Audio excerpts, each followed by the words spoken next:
Hey. Oh.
I'm inclusive. I'm inclusive. I am inclusive. I'm informed. I'm informed. I'm informed. I'm engaged. I am engaged. I am engaged. I am balanced. I am balanced. I am balanced. I am alert. I'm alert. I am alert. I am a good citizen. I'm a good citizen. I'm a good citizen. I'm a good digital citizen. I'm a good digital citizen. I'm a good digital citizen. I think that being a digital citizen means that you have this sort of responsibility to be true to yourself and to others online. Digital citizenship is about being online and being a decent person on there. People spend so much time online that being kind to people online is just as important as how you portray yourself every day. I believe our culture is moving more toward online communication than it is face-to-face. I think it's important that we as educators make sure that students know that just because they're behind a screen does not make them invisible. It's so much a part of their world today that just as we teach our students how to navigate the streets and how to drive, we need to do that with their online world too.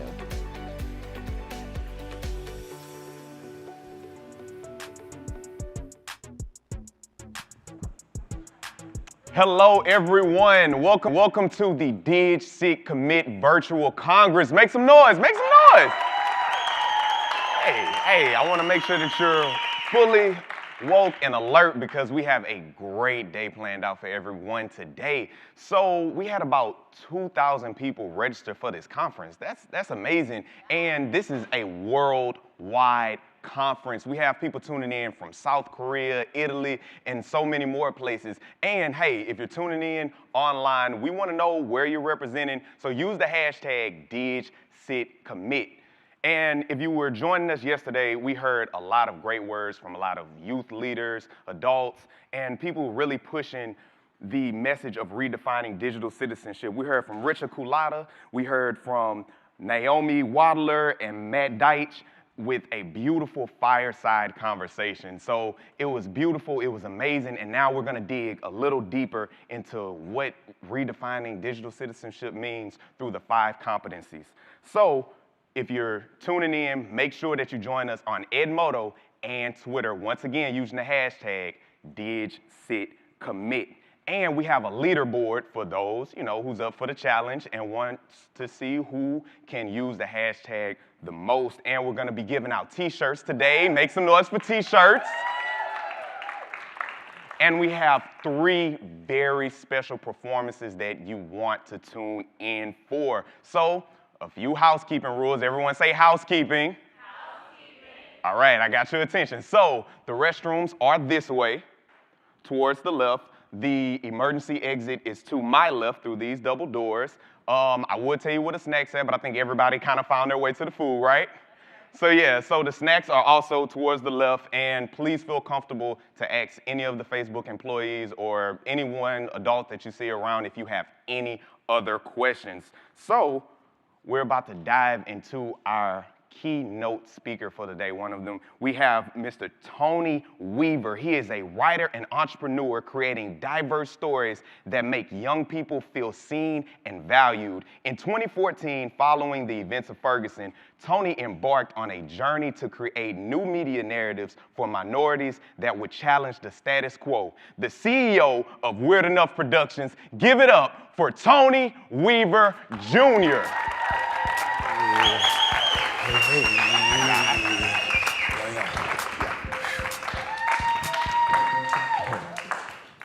Good morning. How's everybody feeling? I'm not going to be one of those annoying speakers. It's like, I said good morning. How's everyone feeling today? I'm glad that everyone's here.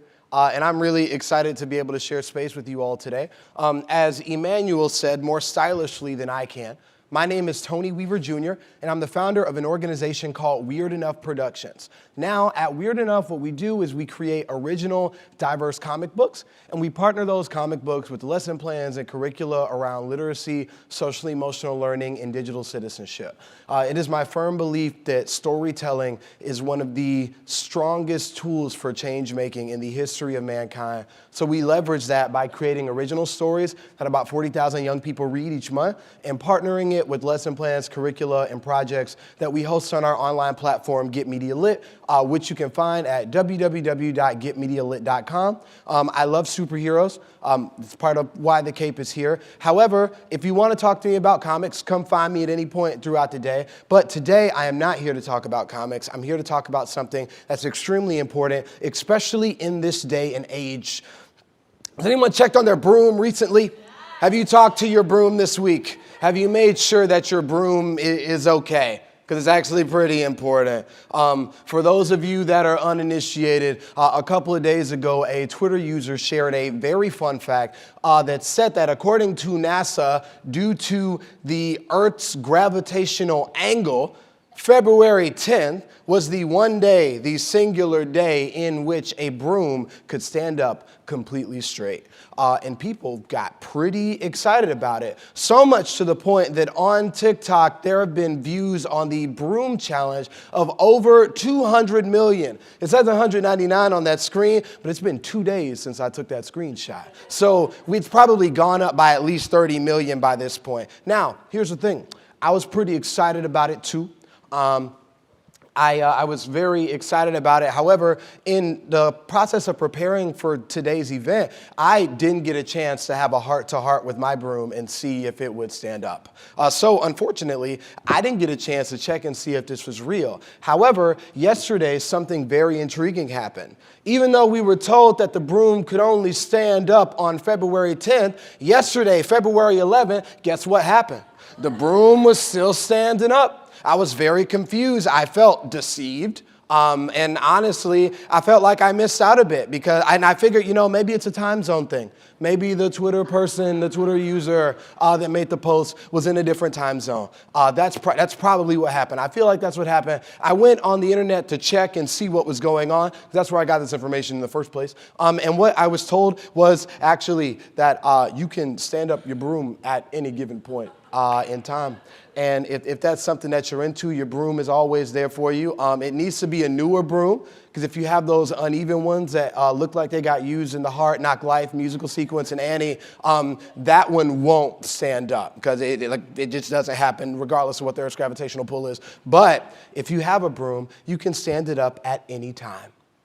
Now, if this was a regular presentation, what I would do is I would quote research from the Pew Institute that says that 95% of young people have smartphones and are on social media. Then I would cut to this chart that supports my point, even though it's 2 years old. And before I even gave you a chance to look at it, I cut to a stock footage of a smiling classroom with at least one black student, because we like to be diverse around here. And what I would do is I take a long, dramatic pause, and I look right out into the audience and in the most sincere way possible say, in this day and age, it is more important than ever that young people learn to properly vet information that they find online. Luckily for you, I'm not going to do any of that, because I don't think that's what digital citizenship is about at all. As a matter of fact, I think that when we limit the conversation to that, not only are we hurting ourselves, we're hurting our kids too. It's very easy to use youth and youthful naivete, the fact that young people have a lot to learn in a world that they don't quite understand, as an excuse to make them feel dumb, as an excuse to talk down to them, as an excuse to make them feel like as a result of what's happening online, they really have no idea what they're doing and need to be more dependent on their teachers and on the adults in their life. It's really easy to do that. However, misinformation is not something that's unique to young people. Do the words Y2K mean anything to anybody? Does anybody remember Y2K? I hope so, because I was 5 years old at the time, so I am not a reliable source on the matter at all. However, I did go and do a little bit of research from primary sources. Time Magazine, who I think is reliable because they will one day name me Person of the Year, so obviously they know what they're talking about. Time Magazine in January 1999 put this cover out. In reference to Y2K, they said, the end of the world, Y2K insanity, apocalypse now, will computers melt down, will society, a guide to millennium madness.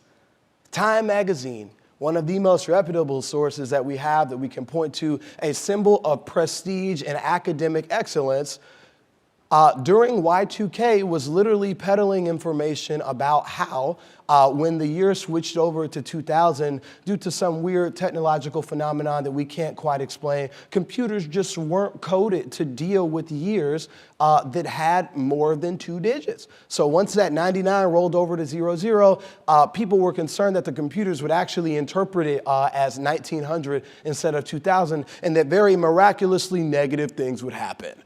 That as a result, we would deal with things such as planes falling from the sky, electricity grids failing, and there were feature stories running at the time about people that literally stocked apocalypse bunkers because they were afraid that the world was going to fall apart once the new year came in 2000.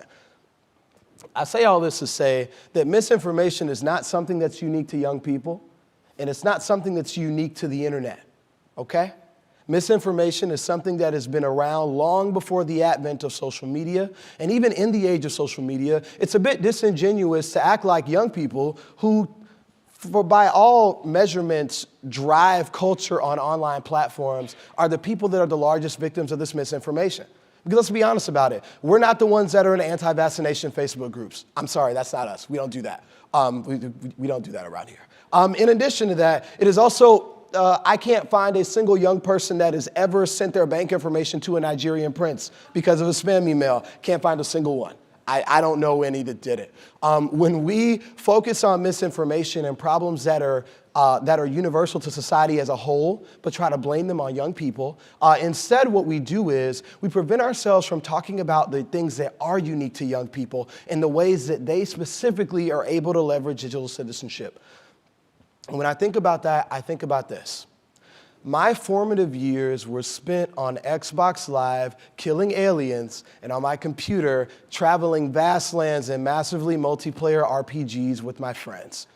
I made friends that lived literally around the world and spent more time with them than I did the kids that lived next door to me. And the culture that I was able to learn, the things that I was able to learn, directly had an impact on the person that I am today. People that are in school right now, young people are having similar experiences. They're having it in Fortnite, Apex, and Roblox lobbies. They're having it in Discord servers. They're having it on Twitch streams. Young people are determining culture. They're picking up social norms from their peers. And in these online training grounds, what they are doing is creating the culture that the world will live by in the future. What we need to do is not put young people in charge of problems that society as a whole was unable to deal with before they got here. Instead, what we need to do is focus on leveraging the opportunities that they have that no generation has had before. Now, how do we do that? Luckily for you all, unlike most conference speakers, I don't have a book to sell, so there's no like 5-step process for me to give you. However, these are some of my thoughts. The first thing I think to do is destigmatize technology usage. Even in 2020, there are still people that feel like phones, laptops, Chromebooks, tablets are all bad. I'm from Atlanta, Georgia. My mom's an educator, and a running joke that will happen in my household is that if anything went wrong, it was always because of my phone. Mom, the light bulb went out. Probably because you're on that phone. Have you seen my PlayStation controller? Bet you wouldn't have lost it if you went on that phone all the time. It's always the phone's fault. It's always the phone's problem. But what we know based on research and all of our massive investments in STEM programs is that technology is the future. So we have to destigmatize the use of technology in our schools, in our classrooms, in our homes, and instead focus on how we can develop healthy behavioral and usage patterns. Secondly, we need to integrate social-emotional learning competencies. I look at a lot of the words up here, and I think that they're important: to be inclusive, to be engaged, to be balanced, to be alert. However, we need to think about the fact that digital citizenship is nothing more than an extension of a person's real identity.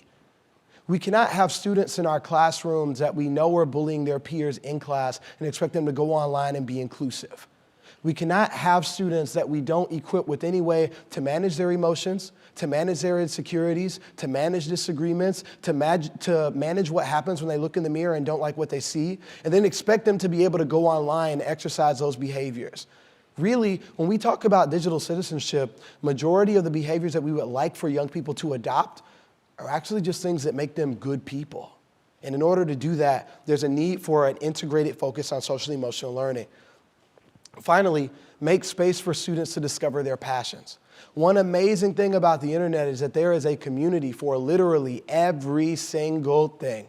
And if we want young people to be able to take advantage of these resources, to learn from the people that came before them, and to create achievements and impact culture, what we need to do is give them room to determine what community they want to go join, what place they'd like to set up shop, what experts they'd like to learn from.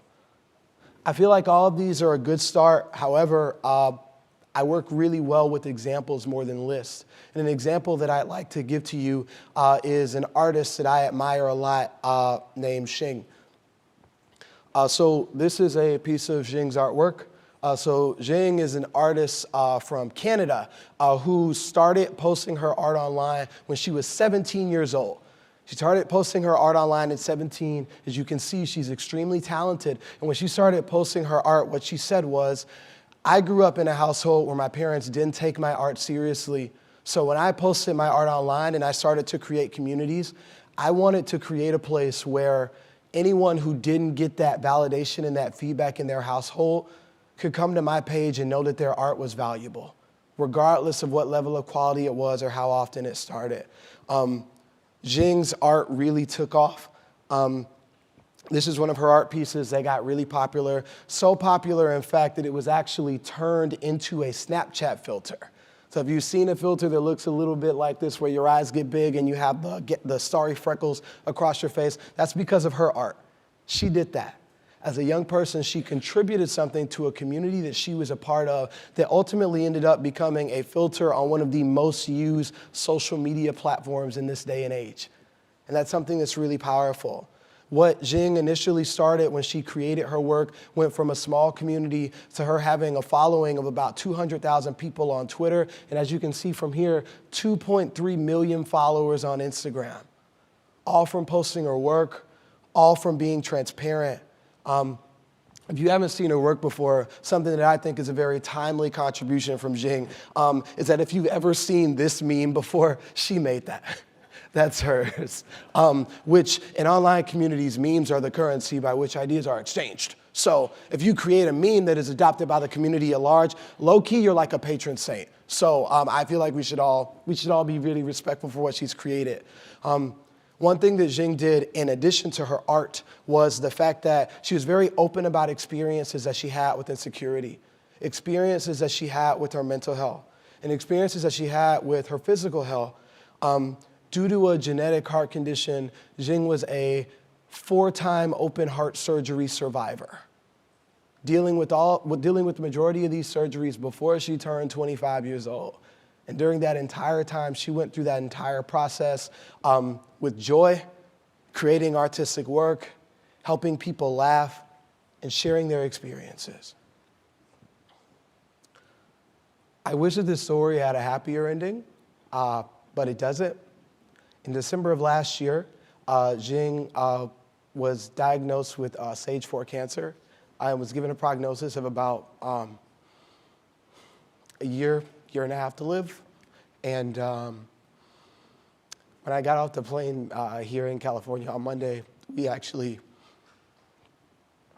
received news that she passed away. So number one, I'd like to have a moment of silence for her. I think it's really important in a place like Facebook, a large platform where she presented her work and she presented her identity in a way that literally impacted millions of people, that we appreciate her. So a moment of silence, please.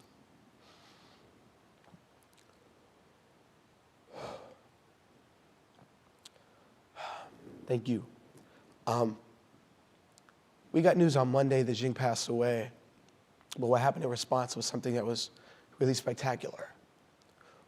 Artists from all around the world started posting tributes to her, talking about her art, talking about the impact that she had on them as young artists entering the field at a young age without an understanding of what their art could be, what their identity was, and a significant amount of insecurity about how they'd be treated in the online world.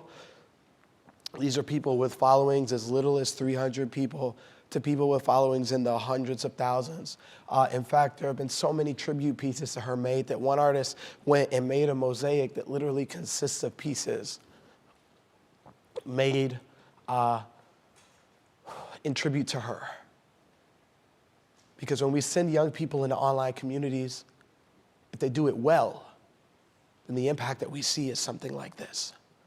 So when we talk about digital citizenship, I can't give you a list. But what I can do is tell you about people like Jing.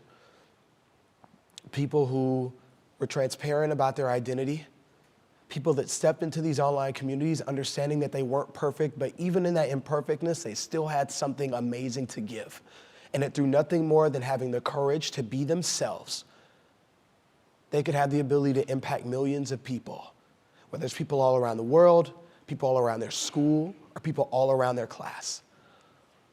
According to a study done by the S&P Foundation, when young people are asked, what do they want to do? What impact do they want to have? Their top 2 responses are these things. Number 1, making a difference to the cause they care about. And number 2, creating something that would change the world. By allowing young people to explore their passions online and communities, what we allow them to do is determine what they care about so they can make a difference. And in addition to that, by doing nothing more than being themselves and stewarding their identities into this digital space, by leveraging the digital landscape as an extension of who they are, young people have the ability to create change in the communities that they're in. Any activist or person that you talk to will tell you that real change, systemic change, never comes from the top down. It's always something that happens at a grassroots level. It's always something that happens from community to community. And ironically, something that every community has is young people.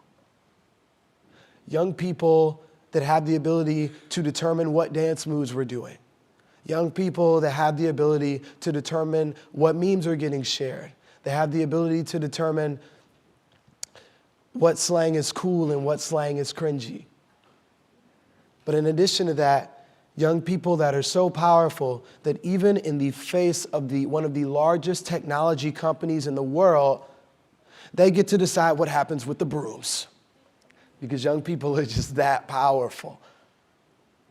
If we teach them to leverage that and create an impact using that power, instead of focusing on universal problems like misinformation, instead of talking down to them and trying to make them feel like for being young people and not knowing everything, they need to sit down and not be involved. I think that every piece of change and innovation that the world needs is already out there. We just got to let them loose into the community. My name's Tony Weaver Jr. Thank you so much for your time.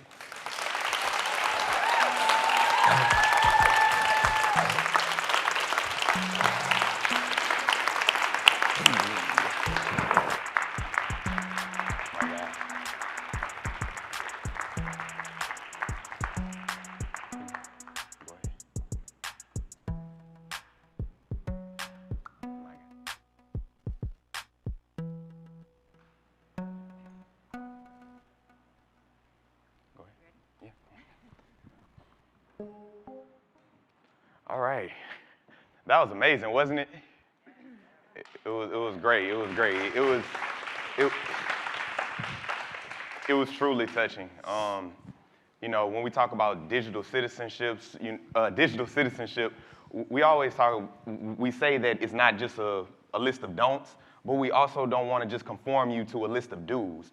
You know, it's about the human touch. It's about taking these competencies and making them your own to create your change in the world and making your footprint. So we thank everybody for, you know, following up and just doing all this great work. And we're actually about to take it a step further and get into the action planner. So if you're at home watching, school, tuning in online, please download the planner at DigCitCommit.org. And I'm gonna let my friend Emily take it away. Hey, good morning. How is everyone? Yes, good to see you. Welcome online. Thank you for joining us. I want everyone to pull out their planner. I'm going into teacher mode a little bit. Shout out to my teachers in the room.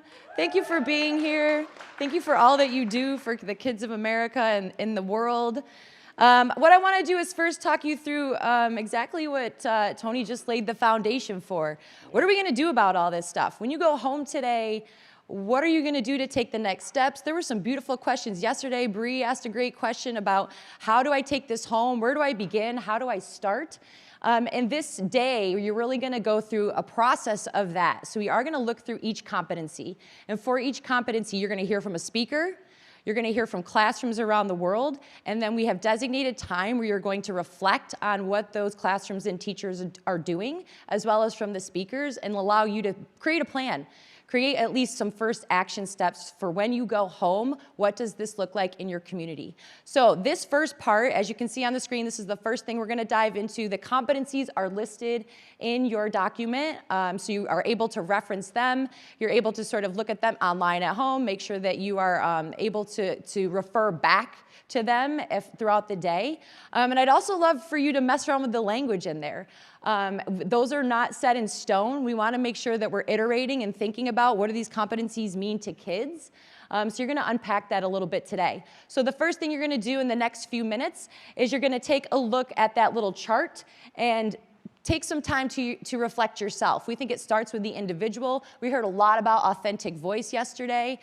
This is where you can start developing that authentic voice and who you are and what you want to do. So the first thing is to look at the definitions and the competencies. Take a look and write down some ideas about what does that competency mean to you. And then I want you to really reflect on how do you live out this competency every single day. And if the answer is I don't know, then that's okay. One thing we want to do is to really hone in on one of these competencies that maybe you want to focus on when you go home. And the competency that you picked this morning might be different than the competency that you leave with, and that's also okay. So this is a process. We want to iterate. We want to hear from speakers. We want to change. We want to be messy. So go ahead and use this planner. Dive in there. Take about 2 minutes at your table by yourself and reflect. Then you'll be able to share with the folks next to you. And similar to yesterday, we are going to come around and have a few of you share out. But as we go throughout the day, we'll take that same process for each of those competencies.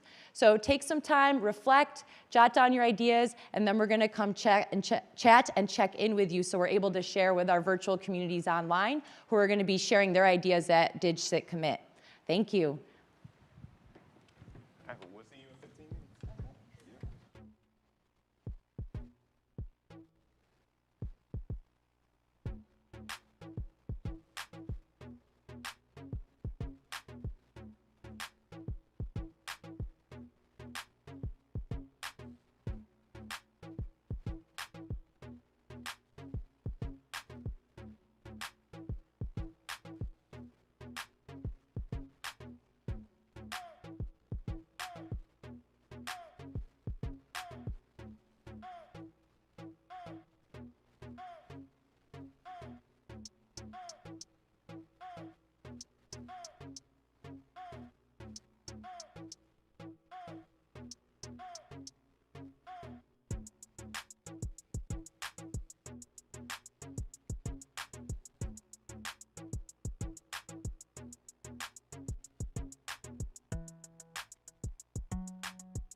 All right. Hello, everyone. Welcome back. Welcome back. Hopefully, you had some very productive time to, get some work done. So we're going to get some feedback from the audience. So what is the competency that you are focusing on and why? Hi, my name is Owen. I'm here with Beyond Differences, and I'm from Portland, Oregon. So the competency that I'll be focusing on is engagement, because I think it's really important to not just be engaged and involved in communities online. I guess it's important to do that, but it's also important to be involved with the communities in your life, to be an activist, to be a speaker so you can speak up for people that may not have a voice, and just in general to kind of stimulate the community that you're a part of and keep it going. Yeah, thank you so much. Advocacy is really important.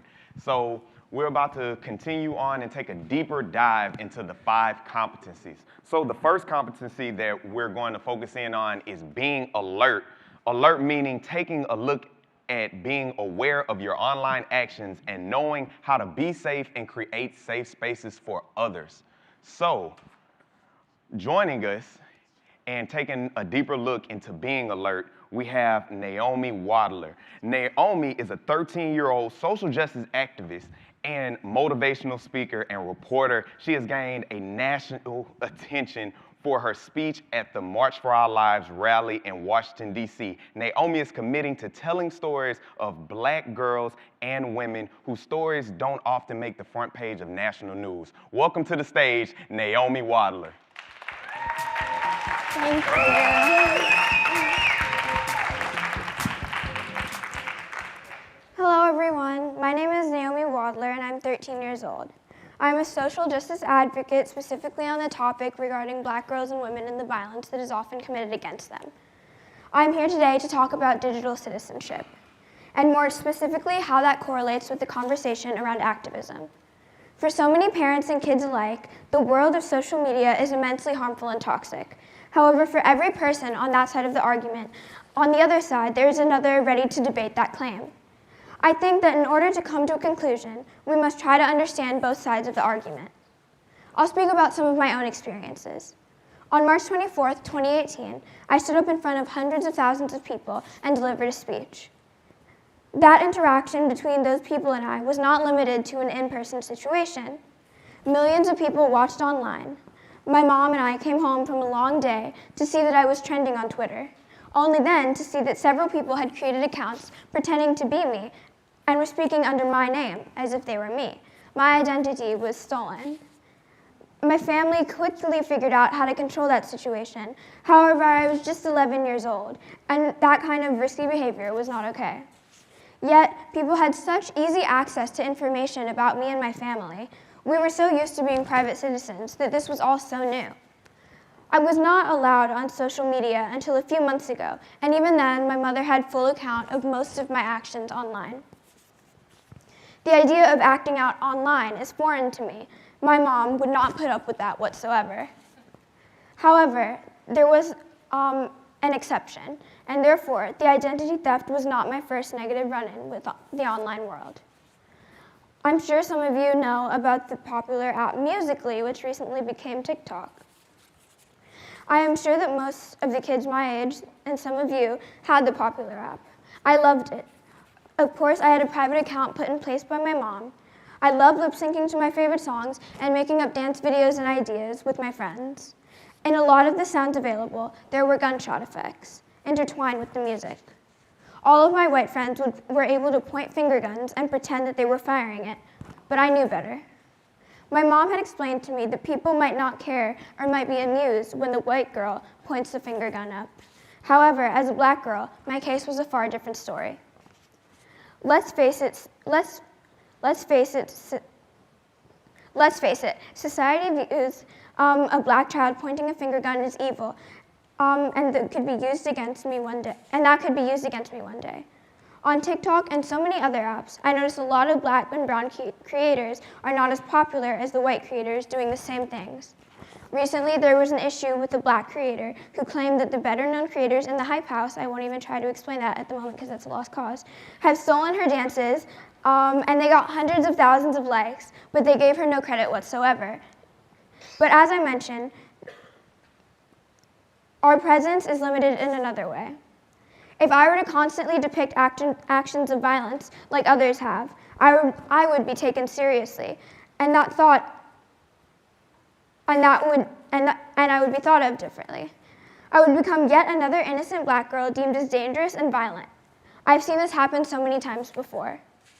Take any young black boy who is a victim of police brutality. There have been so many innocent lives that have been taken simply caused by the preconceived notions that we have embedded within our brains about every group of people that we see. People we see where police pull over a black man and they reach into their bag to grab their registration, the automatic assumption is that they are reaching for a weapon, and that costs them their lives. An innocent black child is murdered, and people look every which way for opportunities to justify the cops' actions. In one case, there were photos that surfaced online that were posted specifically to make the child look dangerous and violent.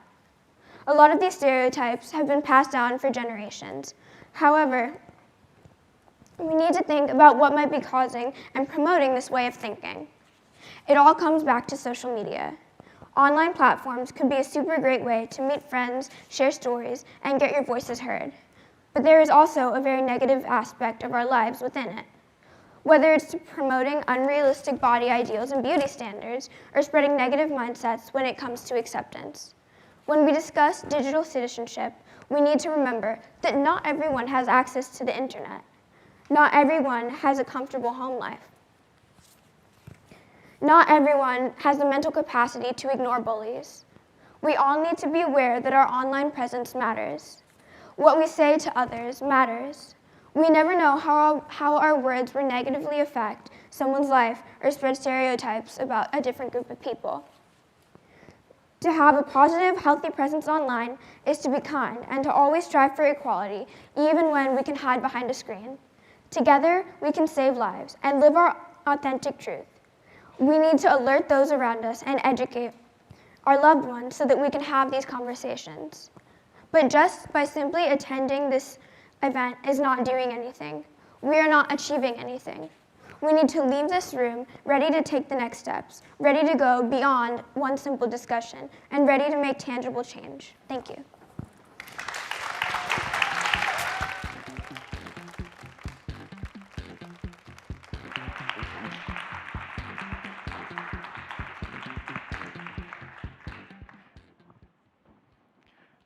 Thank you so much, Naomi. That was beautiful.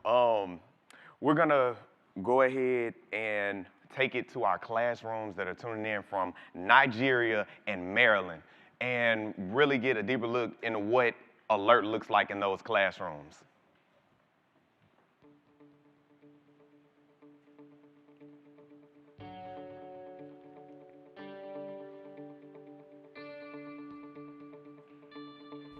Hello, my name is Marcia Porter, and I'm the media specialist to 960 6th through 8th graders at Lockerman Middle School in Denton, Maryland.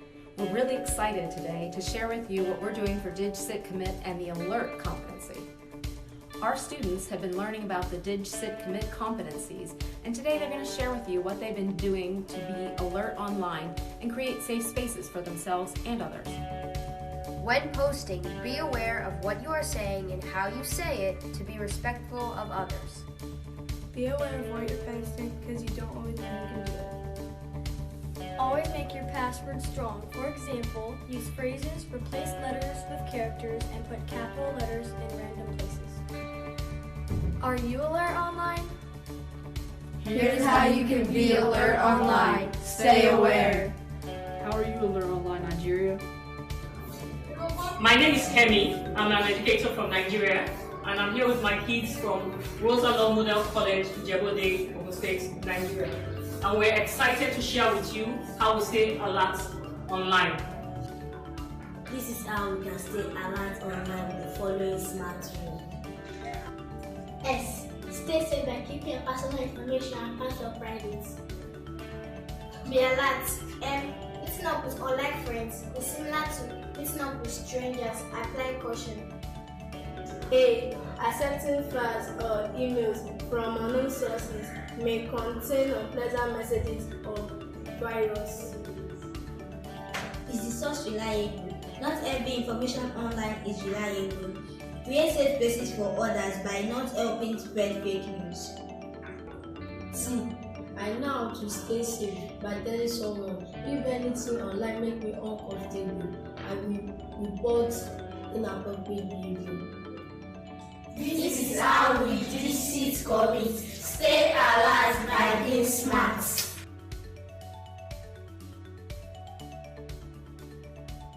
Wow, those are some amazing videos. Make some noise.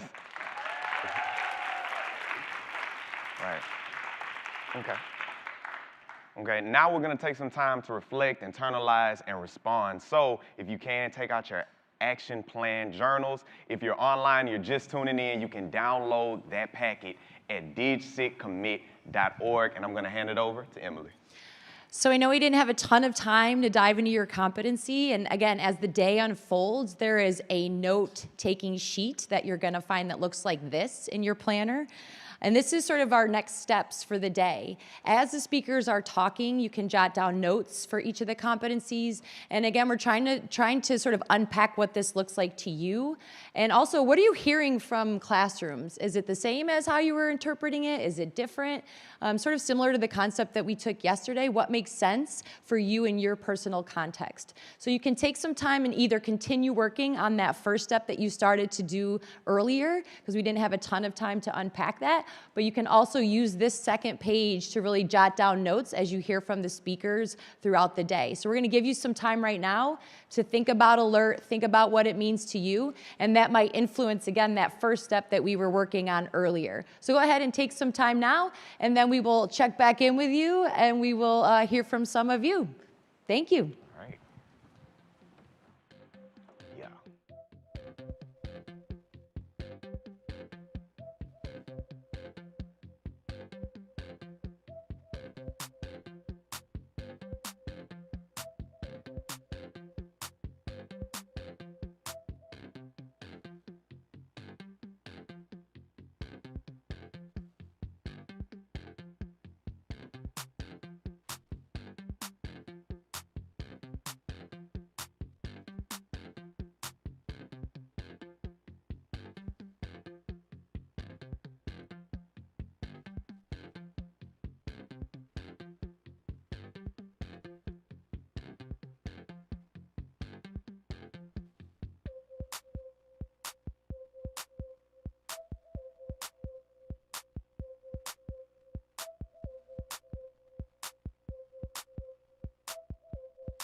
Hello, welcome back, welcome back.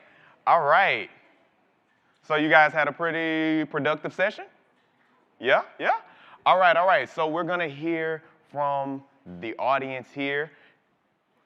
What does it mean to be alert?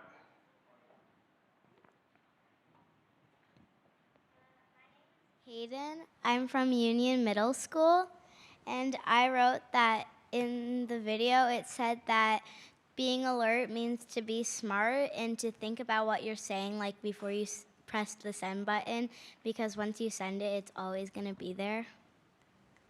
Yes, when you hit that send button, it is gone. Yes, so once again, what does being alert mean to you? Hi, my name is Nairobi. I'm from Oakland, California. And I wrote being alert to me is being aware of your actions, your words, and other people around you.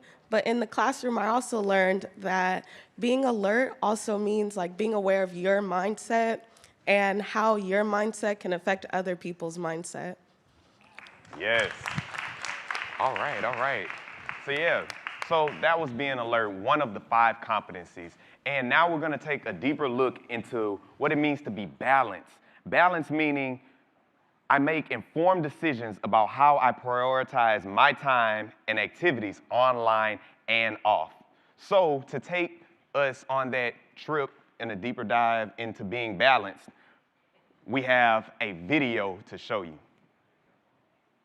I make informed decisions about how to prioritize my time and activities online and off. I do not have a good balance between online and offline. I spend way too much time on my phone. It's really easy to get sidetracked on the internet and forget that you have these real life responsibilities. You know, it's so much a part of their life. It's like, I don't think we understand it.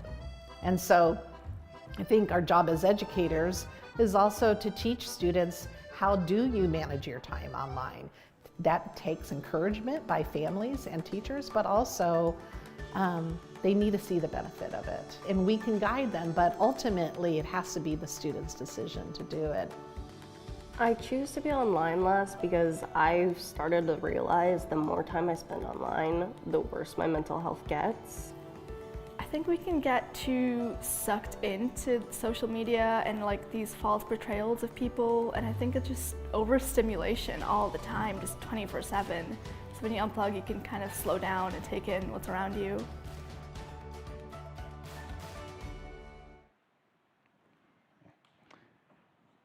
Taking a deeper look into being balanced, we have words from Dr. Sarah Jane Thomas. She is a regional technology coordinator in Prince George's County Public Schools. She is the founder of EduMatch Project, which promotes connection and collaboration among educators around the world. Give it up for Dr. Thomas. Hello everyone, my name is Sarah Thomas and I am honored to be here with you today talking about balance for DigCitCommit. So when I say the word balance, what's the very first thing that came to your mind? When I think of the term, then usually I think of a seesaw, you know, the thing at the playground where you have one person sit on one side, one person sit on the other side, and you go up and down and up and down. And that's kind of the whole point of it. Like, it's never quite level, you know, where you have like both people just kind of sitting there. Cause I mean, that's really not fun, is it, right? So the whole fun of it is taking turns going up and down. And I found that to be a metaphor for a lot of things in life. One such thing is the balance between your online self and your offline self. And there's even nuances within that. According to DigCitCommit, Balance means I make informed decisions about how to prioritize my time and activities online and off. So let's break that down a little bit. When you're thinking about informed decisions, that means that you have information to draw upon in order to decide something. So the second part, prioritizing, then that again brings about the notion of being intentional. You're being intentional with your time. You are deciding what you want to do and when and why. You have a why behind it. And lastly, your time and your activities online and off. Just bringing it all together. You want to be very intentional and purposeful in what you are doing with your life online and off, and they should align. You know, just like the stars in the sky, they all align and beautiful things happen. So once again, when we're thinking about our online life and our offline life, they are one in the same. They're just different sides of the same coin, and sometimes they even work together. So I'm thinking about my cell phone right here, right? So with this cell phone, then I have some apps on here which are tools that help me with my life. For example, I have a meditation app that I use. It takes me through guided meditation and it gives me prompts. I kind of follow the directions throughout the course of the day, and that helps to keep me grounded, to keep me calm, to keep me happy. You know. Also, I do a lot of connecting with friends and family and members of my professional learning network. So there are some fantastic educators from all over the world that I've connected with, and some of them I've never even met face to face, yet I still consider them my friends. And because of tools right here on my cell phone, then I'm able to communicate with them on almost a daily basis. But I have to find the balance, because I know that at one point that was like all I did. All I did was Twitter chats, Voxer groups, and I did not have that balance in my offline presence, you know. So I had to scale back. I had to consciously scale back in order to enjoy, you know, my full life. Like I was thinking about my priorities, my goals, and I want my activities both online and off to align with those goals. So so sometimes you need to kind of take a step back and take a look at what you're doing, and maybe even go on a tech diet or a tech boost, right? Depending on what you want to get out of things. A lot of people are using social media more and more now to build a platform so that they can spread their message. So that is definitely a positive use when you use it in a positive way. So and sometimes people use it excessively in passive ways. So let's talk for a second about that. There's another kind of balance that we need to think about when we are online, and that is the balance between creating versus consuming, right? So creating is exactly what it sounds like. When you make something, when you share, you know, sometimes you might blog, you might tweet, you might create content, you know, you might spread your message somehow, and that is all part of creating. You know, you might use whatever talents you have to spread your message. However, consuming is when you take in what other people have created, and this sinks in. This actually becomes part of you. It becomes the way that you think a lot of times. And I mean, it's good to consume from time to time so that you have other perspectives. Sometimes consuming can even help you be a better creator. Think about it as food, right? This is food for your brain, for your mind, for your spirit, all of that. So think about what you are consuming, right? You might need to take a step back and look at it and make sure that it does align with your goals. Most of us have probably seen the food pyramid, where on the bottom you have like your fruits and vegetables and things that, you know, that make you healthy and strong, and then you have like different things, and all the way up at the top then there is a little teeny tiny bit for junk food that you can have. So same thing when you are consuming content online. You want to be very careful so that the junk does not become the widest part of the pyramid. So definitely keep that in mind. Be very mindful of what you do consume. All right, so this is a part of the video where I want to talk to my fellow educators out there. So hey, fellow educators. So there's more and more research out there that's saying that allowing our students to create helps to make learning stick. So throughout the years, we're seeing that there's more and more devices, programs, apps, all kinds of things that are coming out every day. It seems like there's something new. So I definitely want to urge you to check these out and, look at them critically, make sure that data privacy is at the forefront, so we're protecting our students' information. But whenever possible and whenever it is, whenever you find a good fit, then I would say use these creation opportunities, and also to think about how we use screen time with our students. So there are many options available, but you want to be very intentional when you integrate technology. There's other things out there that are kind of like drill and kill, the low levels of knowledge. All I would say about those is not to stop there. Use technology as a transformational learning opportunity. So my call to action for anybody who might be listening right now is to just take an inventory of where you are in your online and offline presence. So what are you consuming? What are you creating? And how can you find a better balance? All right. Thank you so much, Dr. Thomas. That was beautiful. Oh man, being balanced is definitely something that resonates with me personally. Hey, we all need a little balance in our life. We need a lot of balance. But something that really stuck out with me as far as balance when it comes to being a digital citizen is something that I heard in a podcast with ISTE CEO Richard Culata. And it was something that he said about, it's not just about saying, hey, it's time to get on the internet, hey, it's time to go outside and play. That's just very like binary, right? And, saying, okay, I'm gonna spend 2 hours on the video game and then 2 hours online, that's not balanced, that's robotic. So being balanced is about teaching our youth and adults too about how to make that choice for themselves. Like, hey, it's about time that I put this down, or it's about time that I pick it up. So being balanced is a little bit deeper than just saying it's time to use the electronics and times not to. So joining us in from Scotland and New York, giving us more insight about being balanced, we have a video. An important part of digital citizenship is balance, and as part of the DigCitCommit, this classroom connection allowed our students to learn from one another, to challenge one another, to find out what we have in common, and to really understand that being balanced is a mindset. So what better way to learn than to learn with and from our students? So thank you for joining us today as we explore what it means to be balanced. Hi, I'm Mary Jalland. I teach primary 7 at Carmias Primary School in Falkirk, Scotland, and this is my class. We are excited to share with you today what our classroom is doing to DigCitCommit and the balance competency.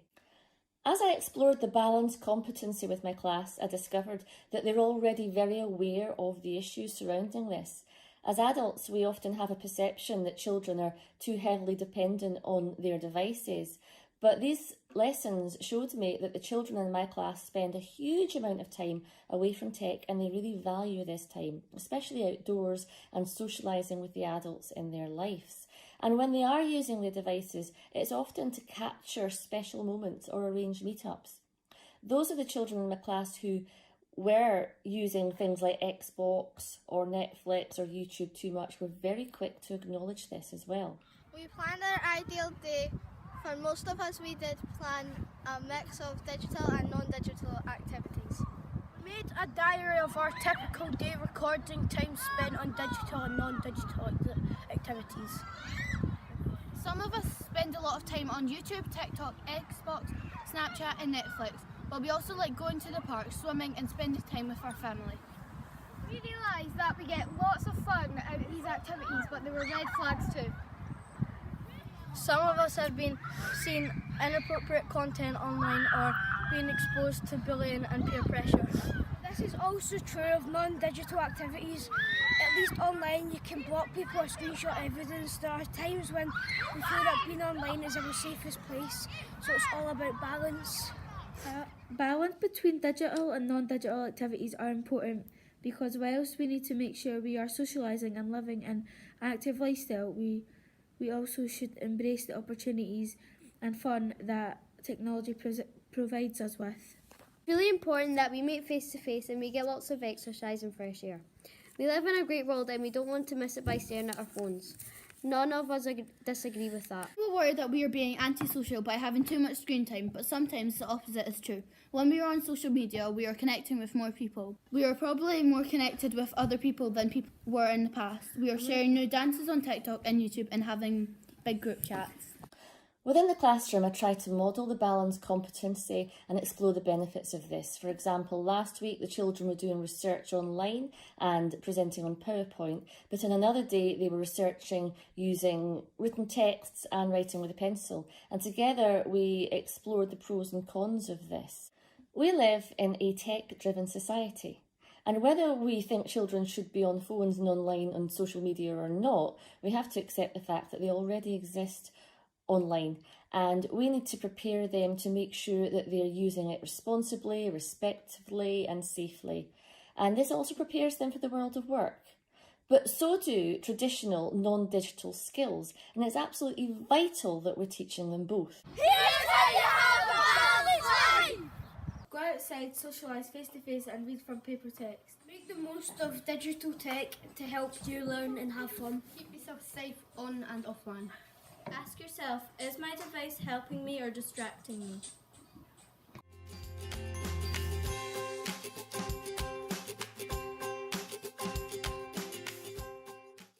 This is Michael Drezik, and I am coming to you from Lakeshore Central Schools in Angola, New York, USA.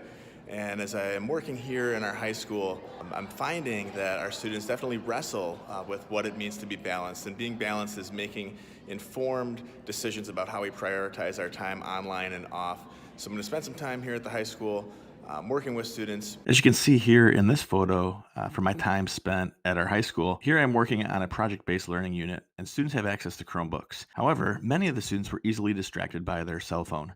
Now, the easy solution would be to just ban all cell phones or take away the cell phone, but I'm not sure that that teaches the student how to be balanced.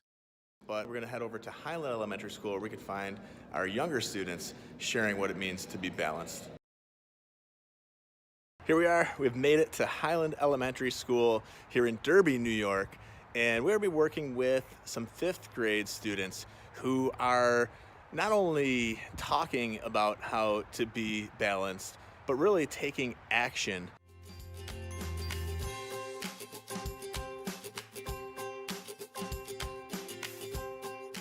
Thanks, friends in Scotland, for inspiring us to be balanced. My class uses Go Bubble to learn how other people are staying balanced, and I do too. Because it shows me how many other kids are staying balanced in the ways they are. See other people's responses, how to have a balanced life around the world.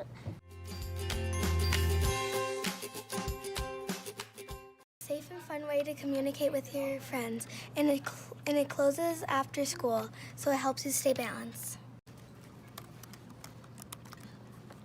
We will be sharing what we learned on our Unplugged Challenge. Here at Highland Elementary, we challenge you to take the Unplugged Challenge 24 hours, technology and device free, in an effort to be more balanced. You can do it!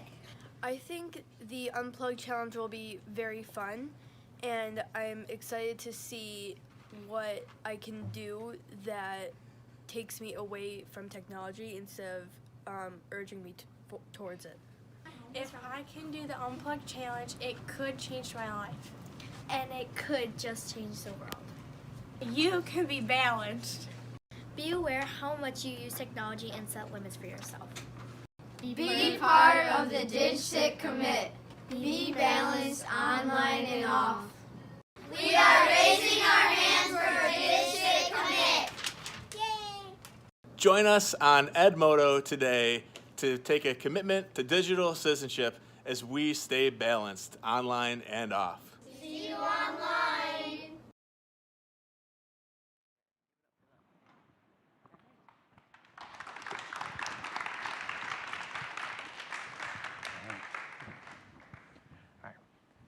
Thank you so much to our classrooms tuning in from New York and Scotland. We really appreciate it, and we thank you so much for your commitment to redefining digital citizenship. So before we go into our break and also a special performance, we want to dig into the action planner one more time to get your ideas and thoughts of being balanced. And if you're tuning in for the first time, you can download the action planner at DigCitCommit.org. Emily? So we're going into the balance section of our same document and having conversations about what it means to be balanced. We'll do the same process as we did before. So talk about it at your tables, take some time to reflect individually, and then we will share out as a group. And we're going to start pulling in some ideas from folks online as well, so we'll be able to engage with them digitally. So have a few minutes and reflect on what it means to be balanced.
All right.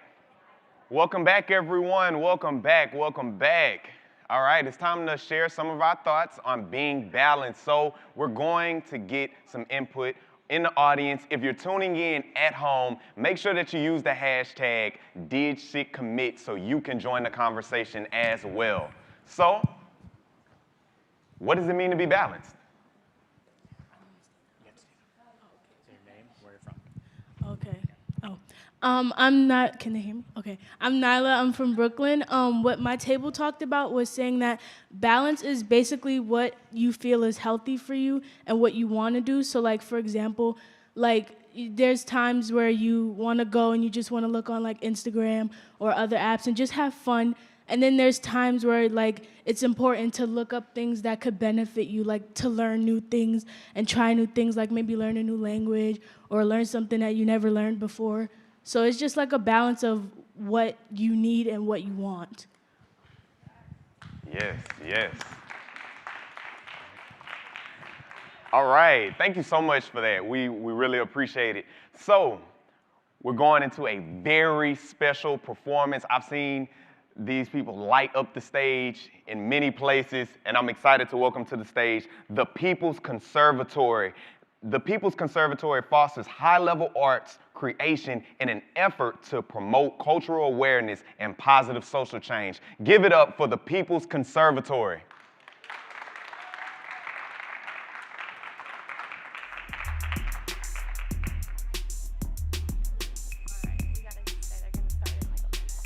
Okay, cool.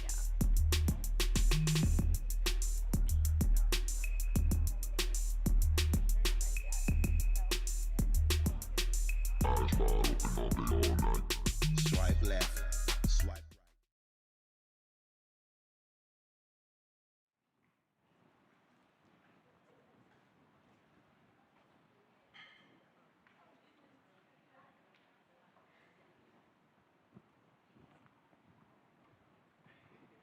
All right, give us a few minutes. Yeah, and we're gonna get it started. Does anyone else have any thoughts on what being balanced is? Right here. Right here? Say your name and where you're from. Okay, hello. I am Eric, and I am from Union Middle School. What I think it means to be balanced is that you should prioritize your important things first and other things last. Think about what you need to do and what you need to do for a living. Yeah, all right, all right, all right. That's nice, being balanced, being balanced. Big shout outs to Union Middle School, right? All right, all right. Anybody in here from Union? Oh yeah, come on man, make some noise for yourself. Make some noise for yourself, make some noise for yourself. Anybody else have any thoughts on what it means to be balanced?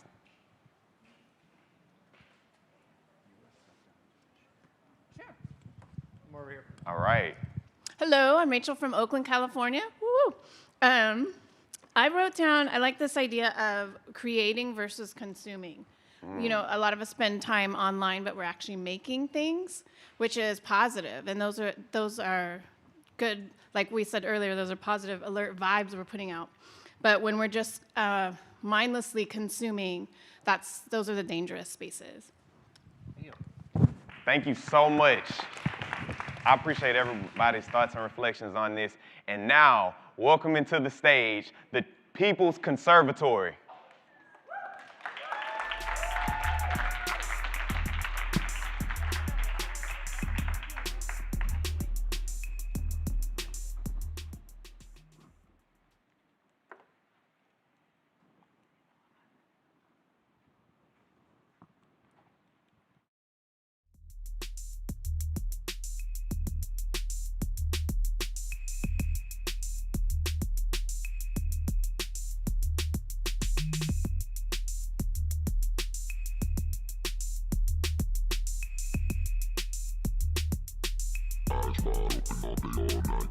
Swipe left, swipe right. Scroll up and down till I find what I like. Phone in my hand all day, all night. Phone in my hand all day, all night. Screen dead, oh man. Recharge, power up and refresh. So I can swipe left, so I can swipe right. Eyes wide open all day, all night. Swipe left, swipe right. Scroll up and down till I find what I like. Phone in my hand all day, all night. Screen dead. Oh man. Recharge, power up and refresh. So I can swipe left, so I can swipe right. Eyes wide open all day, all night.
Swipe left, swipe right. Scroll up and down till I find what I like. Phone in my hand all day, all night. Screen dead. Oh man. Recharge, power up and refresh. So I can swipe left, so I can swipe right. Eyes wide open all day, all night. Swipe left, swipe right. Scroll up and down till I find what I like. Phone in my hand all day, all night.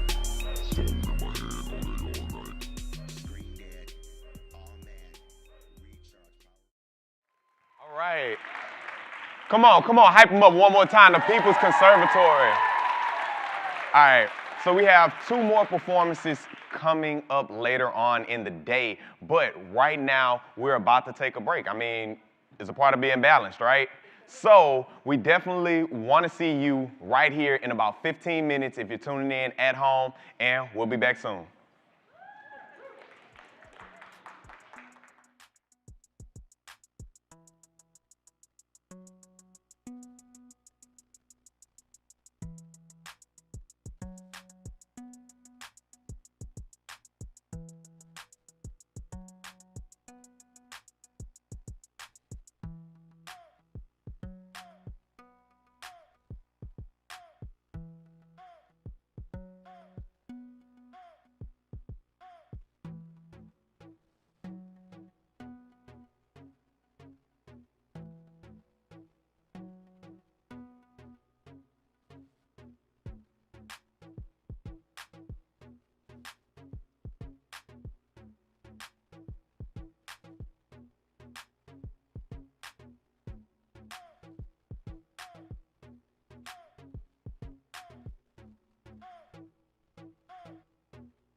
I use technology and digital channels for civic engagement, to solve problems, and to be a force for good in both physical and virtual communities.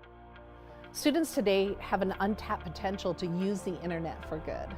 Technology can be used to make the world a better place through asking for donations for different causes. It's a way to reach out to a bunch of people and connect people together, even if they don't know them for like the same cause.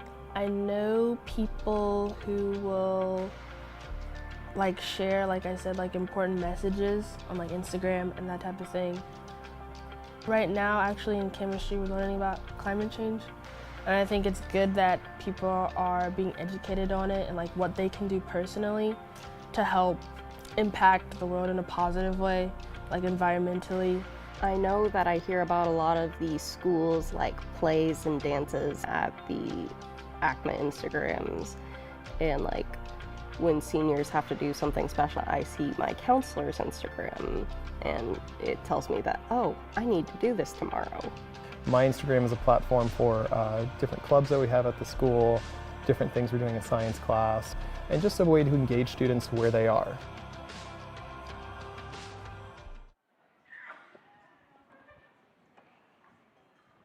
Hello everyone, welcome back, make some noise, make some noise. All right. Everybody feeling balanced? We've had our break. Okay, now it's time to engage again. So the competency engage is using technology and digital channels for civic engagement to solve problems and be a force for good both in physical and virtual communities. So in order to give us a deeper dive into engage, we have a speaker, Brad Wade. Brad is an award-winning educator, emerging technology leader, and global influencer. He works with schools, industries, businesses, and thought leaders and government bodies to improve learning, education, and the human experience. Give it up for Brad Wade. Hi everyone, it's so good to see you and be with you today. My name is Brad Wade. I was a classroom teacher for 15 years, and now I'm an educational evangelist, and sometimes I've been called a futurist. I am coming to you from Detroit, Michigan, and I am so glad to be with you today. I'm excited to be with you today and take a deep dive into being engaged in digital spaces and what that means in both physical and virtual communities. I'm going to give you a couple stories about that, being engaged with technologies, being engaged physically, and being engaged virtually. First story I'll share with you is some work I did in Malaysia, and both of these came through work I did with the Digital Citizenship Institute. I know part of the organizations that's working on this event and why we're here today. So when I worked in Malaysia, I got connected with the government over in Malaysia, and they actually wanted to work with their citizens and help them become better digital citizens. And that was in all aspects of life. Here was the thing is they have so many people over there, and they're still trying to learn everything they can so they can be better for their communities, which is part of civic engagement. Part of what we're talking about being engaged is doing things for good, how to make our community better. So I got connected with the government over there, and they wanted to put a program together for their own citizens, for people in their community to come in and learn how to become even better digital citizens. So I worked with them. Now you have to think that's halfway around the world. So I used technology to be with them in my virtual environment. I ended up going over there and working with them and helped create a program that I ended up working with the instructors there on site. So I was over there with them, working with people hand in hand together with them to benefit their community. So we put a program together where these people would come in, they would sign up for classes, and they would learn together. They would use technology, they would come in as a community, and they were becoming even more educated and more knowledgeable and better for their own communities. So that is just one short example. I'll tell you about something I did that was good for civic engagement that I worked with. It started out, virtually, and I went over and did it physically and had to be involved in both spaces. All right, the next one is about, I was working with a school district in New York, in Buffalo, New York. It's called Lake Shore Central School District. And they started a program over a year ago. They started a program all around being digital citizens. And they went through, the DCI came in, worked with them. They did a year-long program. The students got involved. What they were really learning and working on is now not only how do I act and who I am as a person, as a student, as a member of community in my regular environment, in my classroom, in my community, but also how am I when I'm online, whether it's on a computer, whether it's on social media. And they did a whole year-long event, and everybody got involved. It wasn't just the students, it was the teachers, it was the administrators, and it was the parents and the community that got involved. Now, a year later, they're continuing to grow and use all of this for civic engagement. I was just involved in a program over there that was year 2. They started wanting to bring more information to the community in an industry event. And I speak around leveraging technology not only in education, but using technology in businesses. They call it in industry. And so they wanted to put on an industry technology event. And the idea was they wanted to bring everybody from the school together, everybody from the community together, and everybody from the businesses together. So they brought everybody together, everybody that was involved. And this was part of their civic engagement. And guess what? The students were the drivers. They were the leaders in this event. They did an absolute incredible job. They had to work in their classrooms. They sat together, they got in groups, they planned this event. Then, not only did they plan the event, they carried out what they wanted to do. They went out into their communities. They promoted it, they shared it, they talked to people. They invited all the parents, they put signs up all around the communities. They shared it on email, they shared it on social media. They really went out and invited everybody to come in. Guess what else they did? They actually got on phones and called local businesses in their community, invited them to come to this event. And you know what? Because everybody was involved, everybody worked together, they put on such a wonderful, wonderful event that night, and I was just so honored to be a part of it. There were so many parents and students there together. There were people that came in from the community, and there were so many businesses. Businesses came and got involved, and guess what? I saw something after it happened. I saw an email that one of the businesses emailed back and said, "We were so thankful and so honored to be part of your event." They said, "We were just so touched when a student called us, a high school student got on the phone, called this company directly and invited them." And that made such a big impact. So what happened is this idea that students had, because they planned it, they used everything not only in their regular space, they reached out virtually, reached out on the phone, they used email, they used technology, they got the whole community involved. That's what they did. That is the power of being engaged, not only in your physical space, but in your virtual space. And part of this being engaged in civil engagement is doing good for your community, putting good into the world. And that is a wonderful example of what you can do as a student. So I encourage you, I'm so glad to be with you today. Go out and do wonderful things. Think about what you can do, because you can be one person, but one becomes many, and you can do wonderful things. Go out and change the world, because you have the power to do that. Have a great day, and remember to join the conversation on Edmodo using the hashtag on social media, hashtag DigCitCommit. Thank you. My name is Brad Wade. Don't be a stranger. Reach out to me. I would love to hear about what you're doing. Have a great day, everyone.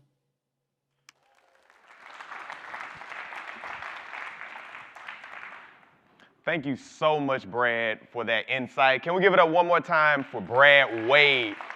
Thank you so much for your commitment to redefining digital citizenship. So we're going to hear from our classrooms from around the world. We have classrooms in South Korea and Iowa. So let's go to the video.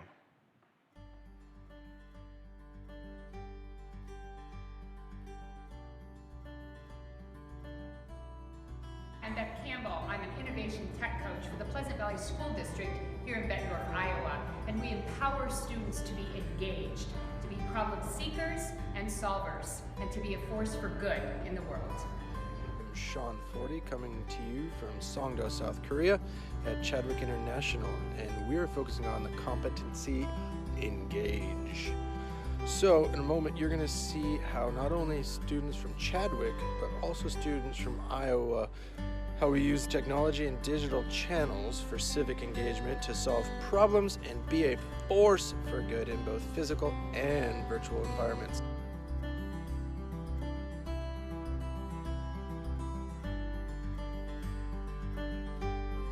Mystery Skype lets me see somebody else's life from across the ocean. When you learn about their experiences, you can start to connect to their feelings and thoughts. How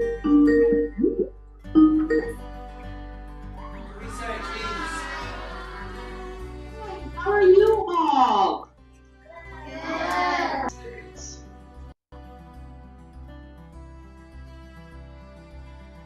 The mystery Skype taught me if I listen, I can really understand people and I can connect with them.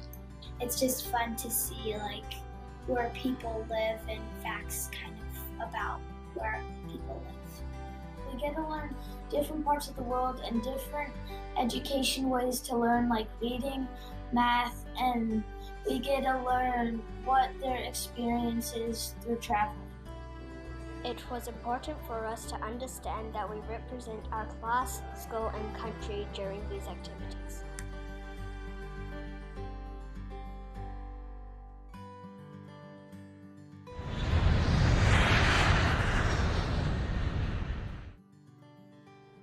The collaboration between our two schools allowed us to be further engaged because the students at Chadwick International went to our Books Are Us and other podcast links to listen to them, and then via Flipgrid, they were able to listen and give feedback to all of our different podcasters. Hi, I'm Ariana. And I'm Miss Gon. And we are Books Are Us. So today we're going to be talking about the power of podcasting. And to start us off, we are part of a TED Club. Hi, my name is Ava. I'm Maya. And I'm Whitney. Our podcast, Marvel Marathon, is going to explain all of the Marvel movies in chronological order. Hey, it's Claire from Iowa, and through podcasting, content shared is positive and is done in a positive manner. It helps us learn how to make wise choices, and we've been practicing this all year.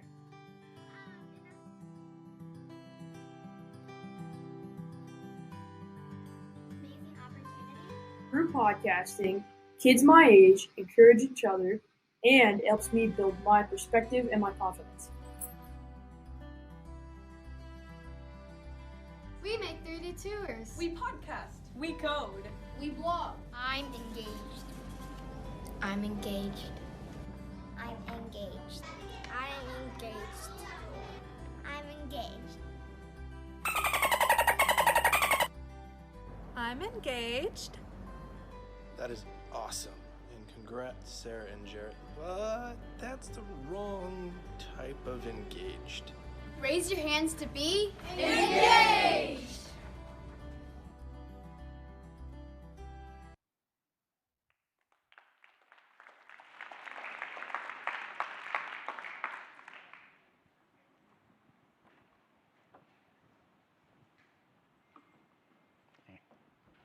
All right, those are some great videos, and it's so great and very inspiring to hear words from people around the world. And when we talk about digital citizenship, it should never be an isolated conversation just in one room in California. You know, it's digital citizenship. We all should be included so it can be an inclusive environment, and we build on this idea together on redefining digital citizenship.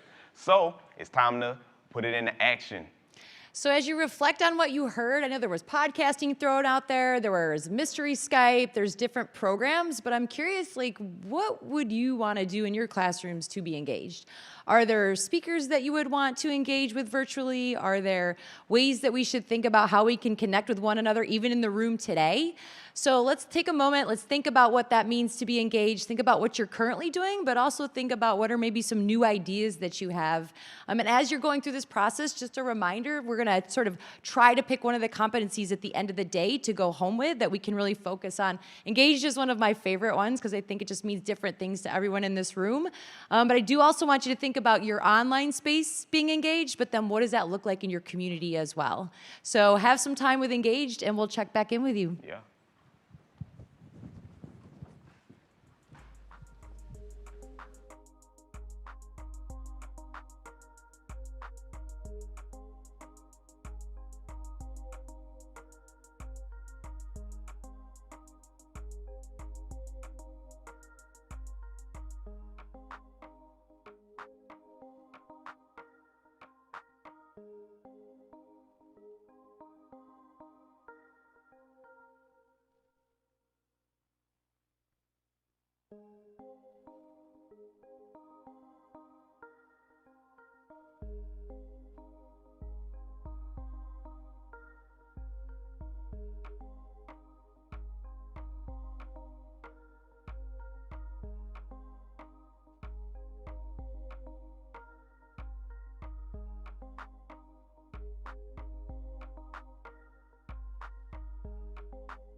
All right.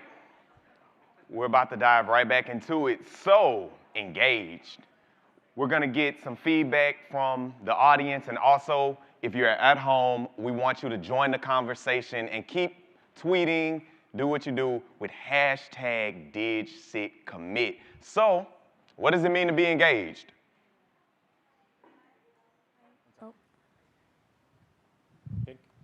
Hi, I'm Ellie. I'm from Union Middle School. And what I think that being engaged is like being aware of things and being a part of it so that like you know what's like happening around the world and you can help. Yeah. All right, that was great. So, once again, what does it mean to be engaged? Hi, my name's Peyton. I'm from Union Middle School. And being engaged to me means being able to connect with others online that create a positive impact within your community. And I think that being engaged with others is a great way to share different perspectives of different people's opinions on topics. So, yeah.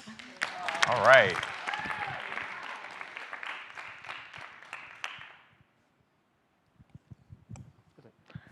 All right, so we're gonna go to our live Twitter feed, well, really social media feed as a whole, and we're gonna look at what people are saying around the world tuning in. Thank you so much for tuning in. Man, we have people once again from South Korea, Russia, all tuning in, Italy, and we wanna give a big shout out to a few people that are tuning in, watching, and letting us know. Big shout outs to @M_Dreads that is watching now. All right. Also tuning in from Caroline County Schools @LindsayGrow1. And also tuning in, I see you working on your action planners, @KKaiser09. Yes. Please note that we are giving away these beautiful t-shirts for people who are engaged, people who are, right. You see what I did there? With people who are engaged. So please use the hashtag and we are going to select people to win these t-shirts. Whether you're in the audience or tuned in online, you have a chance to win one of these beautiful shirts. So we're gonna keep it moving and going to our next competency, which is informed. Informed means you evaluate the accuracy, perspective, and validity of digital media and social posts. So coming to the stage, giving us a deeper dive into informed, we have Matt Deitch.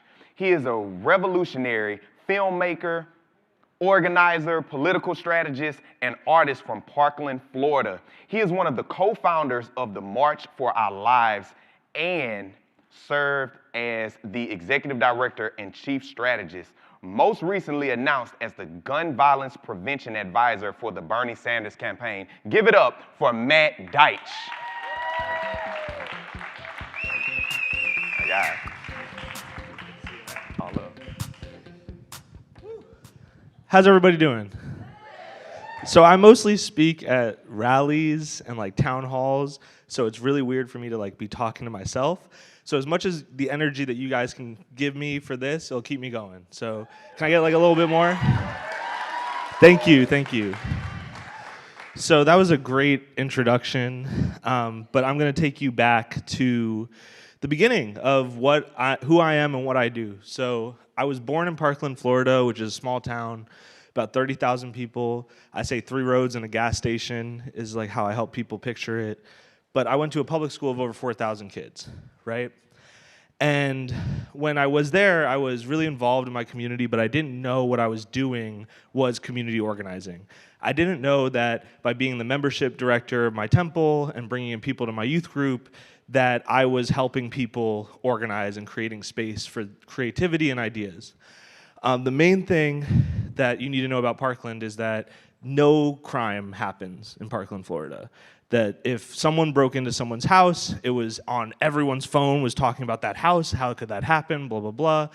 And so I wanted to be a filmmaker more than I wanted to do anything else. And so when I graduated from Stoneman Douglas High School in 2016, I picked up all my stuff and I moved across the country to Santa Monica Community College, and I wanted nothing more than to just break into being a filmmaker. But I didn't want to be like an industry filmmaker. I wanted to be this like grungy, independent voice that could really cut through what I thought was quality content and what I thought was just content trying to profit. And so I was a journalist, I was a filmmaker, I had already created, because of my community organizing, somewhat of a Twitter platform. And then as I worked 4 jobs in Los Angeles and started struggling in school, I graduated really quickly, but I didn't really have a direction of what I wanted from school. I decided to come home. And so I went through this whole process of being homeless for 3 to 4 months, couch surfing, like going absolutely broke. And then when I came home, I started working on a creative project with my friend Jamal Lemmy. And it's really difficult for me to talk about this because today is February 12th, and I came home in November 2017 and started working on this project with Jamal, and that project was about war and peace. And so if anyone's familiar with what is happening right now in Syria and Lebanon, and where America has put a lot of its military force and has like sold their military force to different countries, we're in like 7 or 8 official wars right now, and we have soldiers on the ground all over the world. And I was really affected by seeing images of young people displaced by this military intervention. And so Jamal and I met with this young man, Joaquin Oliver, and my friend Max Stein to create a project called War and Peace. And the idea behind War and Peace was we were going to sell T-shirts that said war made out of flowers and like beautiful like things, and then peace made out of bombs and fire. And we're going to sell it to Americans to help create microloans for these young people who are coming up with creative projects. And it was February 9th, and we were ready to film it. Joaquin was all ready, and we decided to bump it a week because I hadn't picked up a camera in about 6 months. And when we bumped it a week, it was February 14th, Valentine's Day, my sister's birthday, when 17 people were killed at her high school. My brother and sister survived, Joaquin didn't. And the project, we looked at it, we knew that his energy was behind it, but we couldn't think of anything else besides how the gun violence and the violence that we were trying to address miles and miles away from what we were experiencing had hit home in this safe community that had never experienced any form of violence like that before. And so the first thing I did was go home and start looking up why people don't care about mass shootings after 2 weeks. For some reason, Sandy Hook, Columbine, Las Vegas shooting, all of these shootings have exactly 2 weeks of news coverage. And I just found that incredibly shocking, because how could hundreds of people be shot in Vegas and yet it gets the same 2 weeks of coverage as 20 preschoolers did getting shot in Sandy Hook? And I looked at my community, and this is even before we knew all the people who had been killed, because the names are coming out, and I'm looking at Twitter and I see different people's names. I see pictures of people's siblings that I know and teachers that I had, and I'm trying to make sense of all this. And the first report said 9 people killed, 9 people shot. That wasn't true. right? So immediately we're getting false information about what is going on. And I need you to picture how you would feel sitting on your living room floor, looking at the TV, change the names, change the numbers of people who you see and people you know and lives that you can picture. And so that night, I called my friend who was studying journalism at Tulane, and we started talking about why the news goes this way. And it's because the story is the same. They have a model, a mold of what they use to tell the stories of a mass shooting. They focus in on the community. You learn the name of the community. The Parkland shooting is how it's always addressed. You hear individual stories about victims. How could such and such, we heard the story, the main story that came out immediately was that Peter Wang, who was a freshman, held the door open for hundreds of students, saving their lives, right? You get this heroic story, and then you hear another heroic story. Aaron Feis, the football coach, put his body in front of the door for the school, saving countless lives. And then you learn about the shooter. You zoom in on them. Why would they do this? How did they get their gun? What kind of pain and twistedness is coming from this person? And then you zoom in on that person, you blame that person, and then you don't address the actual problem. Because if we're only talking about the single individual that caused that shooting, that killed 17 people in my community, we're not talking about the 100+ more people who were shot and killed across the country that same day. And so when we were asked to talk about the shooting, we talked about every single story from the victim's perspective. I told the story of Joaquin as often as I possibly could, because this is someone who, when we talk about Trayvon Martin, when we talk about Martin Luther King, when we talk about Malcolm X, when we talk about people who have been killed, especially political figures, we always talk about the potential, how we never saw them grow old. We never talk about the potential of the 12, 13, 14-year-olds who are killed every day. And so what we had done to shift the narrative was talk about people who had never gotten the real spotlight. And so every single time they had asked us, how are you feeling? What do you think of the shooter? What do you think should happen to them? We talked about either the policy that had created the opportunity for this person who had been reported 40+ times to the FBI, the legal path to not only get trained to fire an assault weapon, but also to buy multiple assault weapons and be known as someone who could potentially be doing this. There was no legal procedure before the Parkland shooting that even being reported 40 times that this person could still have illegal access to their gun. And so we cut through by trying to tell the truth.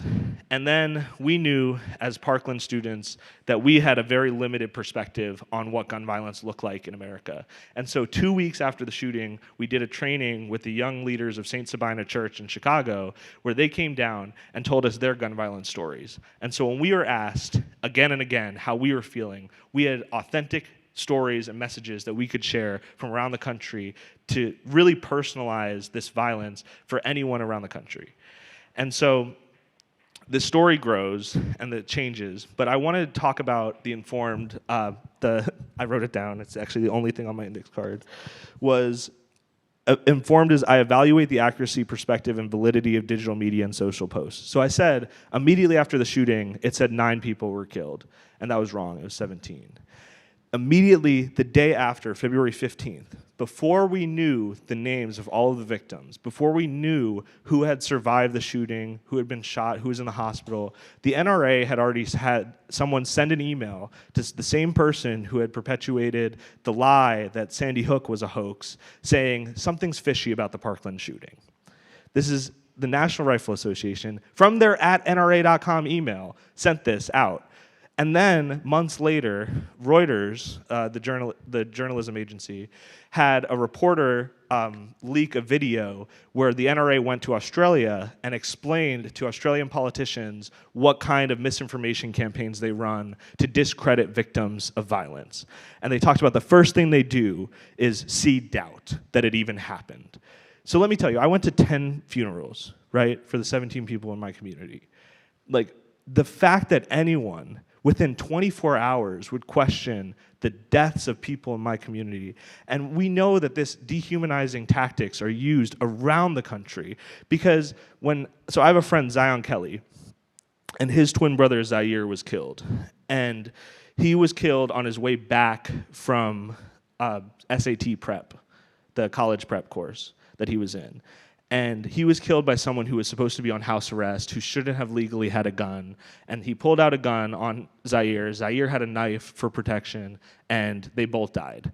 And the headline said, 2 black men killed in gang violence. Zaire was leaving his SAT prep class. He had endless potential. He had a full ride scholarship to a college, right? But the media hadn't covered it correctly because they weren't going to ask anyone in his community for a take like they were asking people in my community for a take. And so when we were able to create a platform together with Zion, he had been tweeting every single day about the death of his brother, but he had maybe 40, 50 followers on Twitter and no one was paying attention. And then all of a sudden a kid from Parkland retweets it and he speaks at the march. And now Zion most recently got back from a tour in Italy where he was speaking to high school students in Italy about trauma and death and violence in America. And so these platforms that cut through the digital space and cut through the misinformation is so important in trying to find a lane for authentic messengers. And so when the NRA tries to say that these shootings don't happen and they try to discredit the people who are speaking out, they said the first thing that they do when you see victims speaking is say that they're too emotional to understand the problems. I wasn't an expert on gun violence prevention when the shooting happened. I was a film school dropout. I explained that to you when I first started talking. The first thing I did was Google shit. The first thing I did was look up what was happening. And I just looked at Gifford's media, I looked at Everytown's media, I looked at Brady's media, and even though none of them had a real complete guide, I was able to start building the framework of the puzzle to what I needed to be an informed individual. And so when I was educated enough to go to Congress 2 weeks after the shooting, and we had 200 meetings with members of Congress, and I tell this story a lot because they could have stopped us right then and there. They could have told us that they were handling it, they could have given us the same facts that we had Googled, and they could have told us that the NRA is too strong, blah, blah, blah. But the first thing, the first member of Congress we met was Darrell Issa, who is a congressman from out here who's now retired, thank God. He met us in the basement of the Capitol because we were just walking from different offices, and he said to us, he misquoted the Constitution to us. He read the Second Amendment from his memory, and I knew he mixed up words because it just didn't sound right. And my brother took out his pocket Constitution and read the Second Amendment back to this congressman who had just lied to people who had survived a mass shooting less than 2 weeks ago. And so this misinformation is a driving force used to perpetuate this violence and to justify this violence. So when people say it takes a good guy with a gun to stop a bad guy with a gun, realize that they're trying to sell you 2 guns. And you need to question these pieces of content and these messages. When we went to the HR 8 hearing, which is the universal background check hearing, the way that the hearings work is that both sides are allowed to have speakers, experts come out and be questioned by Congress. The Republican side picked a professor from George Mason University who was Dr. So-and-so and had all of these credentials and all this stuff. And I said, she has to be some sort of like pseudo-academic because all the reports she's reading are so pulled out and like cherry-picked information. And then one of the members of Congress, Hakeem Jeffries, read who pays her. And her entire department at her college was funded by the National Rifle Association. And so when we have Dr. So-and-so trying to read us facts and market us these things, we need to be able to educate ourselves and call bullshit on what they're trying to tell us, because we're just going to be lied to forever unless we're informed enough to call it out. Because if they're willing to lie to kids who survive a mass shooting less than 2 weeks after the shooting, they'll lie to anyone. Like, they'll lie to anyone. And so we have to be able to call out truth with a capital T and understand what we need to know to create a peaceful society. So that's my challenge to you, is everywhere I speak, raise your hand if you learned something in my conversation with y'all. All right, that's almost everyone. So that is everyone. I'm going to say it's everyone. And so my job is to make sure that you keep this conversation going and understand that you, like this conversation around gun violence, the first thing the NRA does is they try to discredit people like me from speaking to people like you. And so the way that we win is that every single one of you continues the conversation outside of this room. Because if you don't, then I failed you and you failed me. Please don't fail me. Thank you.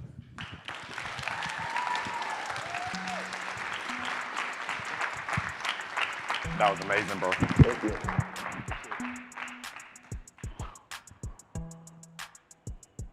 Whoa, wasn't that mind blowing? Yeah. Nah, man, like I just posted something on Twitter with Matt when he said the thing about, you know, they trying to just say you 2 guns, and then I used all the mind-blowing emojis and things. So yeah, man, thank you so much, Matt. That was incredible. So we're gonna go ahead and lock in with our classrooms that are streaming and joining in with us across the world. We have 2 from Russia and 1 from Salina, Texas. So cue the video.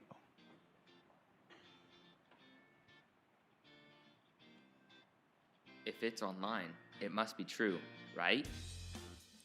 Information literacy is an important tool for students to have because it gives them the ability to find, evaluate, organize, use, and communicate information while being aware of their online surroundings. This helps students to effectively discern if the information they find is based on fact or opinion. Hi, I'm Tisha Poncio, Digital Learning Specialist at Salina High School in Salina, Texas. I am the founder and creator of Salina SWAT, Students Who Advocate Technology, and the movement Students Can Lead. We are excited to share with you today about what our classrooms are doing for DigCitCommit and the informed competency. We have partnered with 2 classrooms in Russia to give tips and ideas on how to be informed. Hi, my name is Lucine and I teach in Russia in the city of Bachynsk in the secondary school number 18. My name is Alina Maskaeva. I am a teacher of English at Lyceum number 33, Ivanovo, Russia. We are excited to share with you about what our classroom is doing for DigCitCommit and the informed competency. We evaluate the accuracy, perspective, and validity of digital media and social posts. Hi, we're SWAT from Salina High School.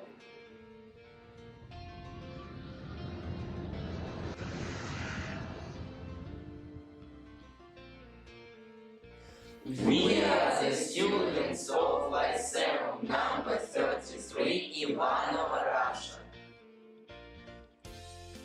We are informed. Today I am with my 8th graders. I evaluate the accuracy, perspective, and validity of digital media and social posts. Our lessons become exciting and fun if we're informed. Homework is fun when I submit it on Flipgrid, Wakelet platforms. One of the projects that we here in SWAT used in order to be informed was the Wakelet Student Ambassador Program. Everything with that entire project had to do with digital citizenship and how to be informed, because with Wakelet, we get to choose what we put out on there. We get to choose what pictures we put on there, what information about ourselves we put on there. So when we're doing those projects and creating those separate boards, we have to gather up information for that, and we have to know how to get the right information for it. Because most .coms are going to be opinionated. They're written by anybody about anything, but most .govs, .orgs, those are going to be mostly fact. Digital literacy is an important skill for young students of our time. On Microsoft Education and Kindling platforms, we increase our responsibility for working together online. Learn to be open and able to express our opinions. Students running social media accounts or being in charge of a professional one, if it's at a school or something like that, isn't widely accepted because teachers or parents assume that the student doesn't really know how to do it, or they're going to make a joke out of it and it's not going to be professional. But in SWAT, we have learned ways to make our Twitter accounts, our Instagram accounts, our YouTube accounts be professional. Ms. Poncio has taught us how to be informed, how to have good digital citizenship and be conscious of what we're posting, and making sure that we're following people that are educators who share content that will benefit us. Digital technologies open up unlimited opportunities for communication and learning. For us, it is a wonderful way to use social media and digital platforms for collaboration, communication, interaction, and self-development. Whose responsibility is it to teach students and kids and pretty much everybody how to use social media correctly, and that's really anybody who uses social media. If you use social media, whether you like it or not, people are going to follow the exact way you do social media, or at least something that's very close to it. So leading by example is the best way that you can possibly do this. I'm talking about teachers, administrators, parents especially, because usually parents have social media before their kids do. Kids will look at your social media and they will follow what you do. For me, it is important to involve my students in digital activities and projects to make them a part of a global community. Technology are a exciting way to connect with youth around the globe. To discuss global problems and the ways to solve them. A few months ago, I had the opportunity to join a live Twitter chat, #GlobalEdSSChat, and it was a great opportunity for me to become informed with different students around the world and a few professionals in that student voice field, such as Jennifer Cascade and Michael Jesnick. And we talked about one example was being misinformed. I did that along with Brady Boucher, another member here in SWAT, and it was a great opportunity. We participated in Ben Pascal's global project and learned how to identify facts, opinion, and fake news. At the Digital Citizenship project, we learned how to detect private information online. Here's our call to action and how you can be informed. We are informed. We use the internet for developing ourselves, for connecting all over the world, for getting knowledge. But we need to remember we cannot rely on the information we get. We must pay attention on our security. We must be respectful to our partners and be tolerant to other digital citizens. We wish you all the best in the worldwide. Use technology in exciting and creative ways. Be informed on different perspectives. Check multiple sources before you post or share any information online. Gain skills to use technology in the safe or responsible way. Be a part of the discussion to lead others to be more informed, and also how to make the digital world a better place. To learn more about UNESCO Sustainable Development Goals which we can achieve together. To make our world a better place to live. Join us at Edmodo today to be a part of the conversation. Bye! Thank you for joining us! To learn more about the informed competency, follow the discussion on Edmodo and Twitter using #DigCitCommit.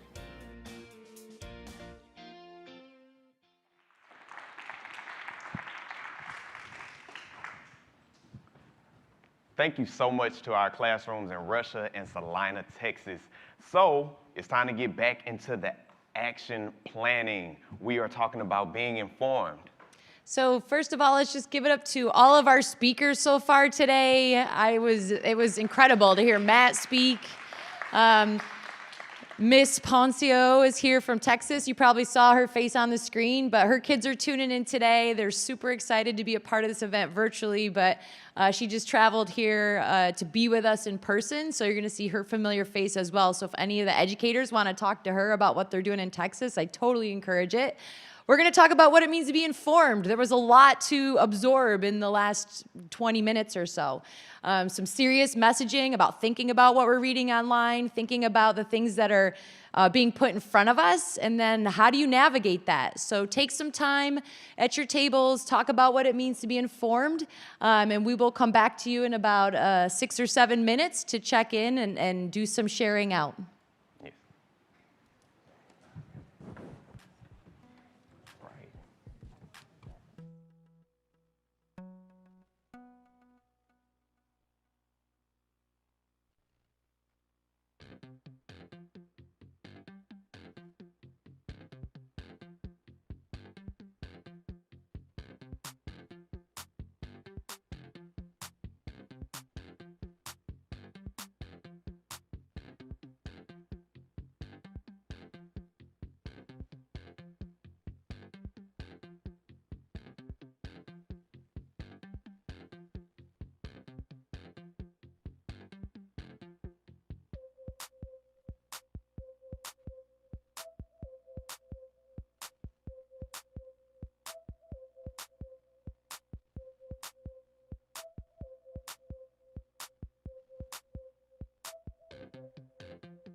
All right. So we're diving back into the word. We want to hear your thoughts, your reflections, everything that you have to say about being informed.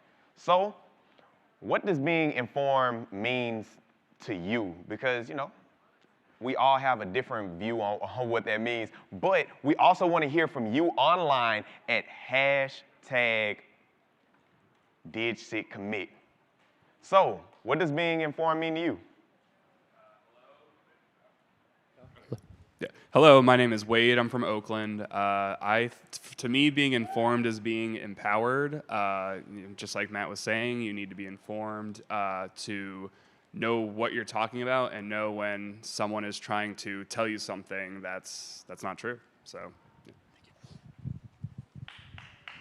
Yes. Thank you so much for that. So, once again, what does it mean by being informed? What does that mean to you? My name is Javante, and I'm from the East Bay. A lot of my work is centered around social isolation and also the power behind your voice. And a lot of times we feel we have to hide behind a barrier because we're worried about what others may say about us. And what I've done to keep others informed of their power is create 2 films, one based off of how others found their voice in order so that others can relate to that and understand that they don't have to be silenced and they can actually express who they are and what they believe in. Yes, thank you so much. Yeah, being informed takes shapes in a lot of different ways. And it's not just about what you enter, but it's about what you give off too. So we want to give truthful information and right information. So once again, be informed.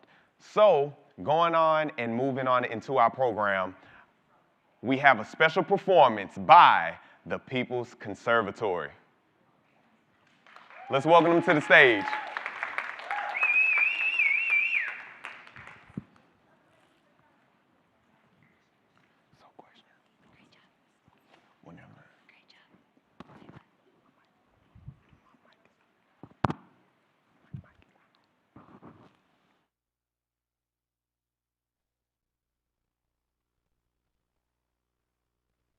Papa leg back,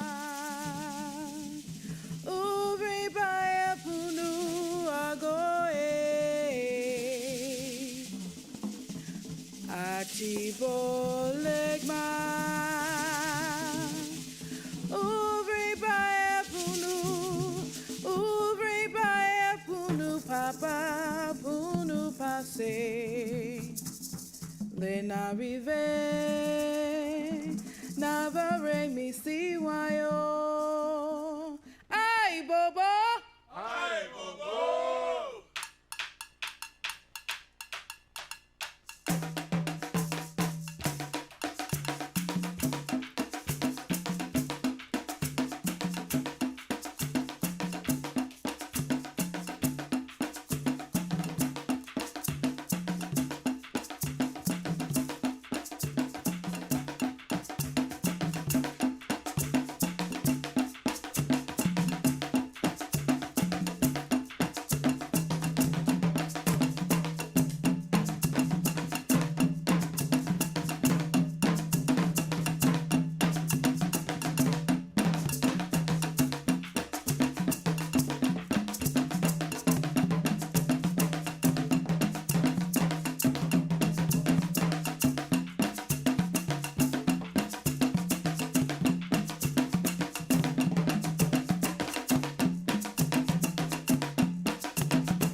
Hey, hey, how's everybody doing?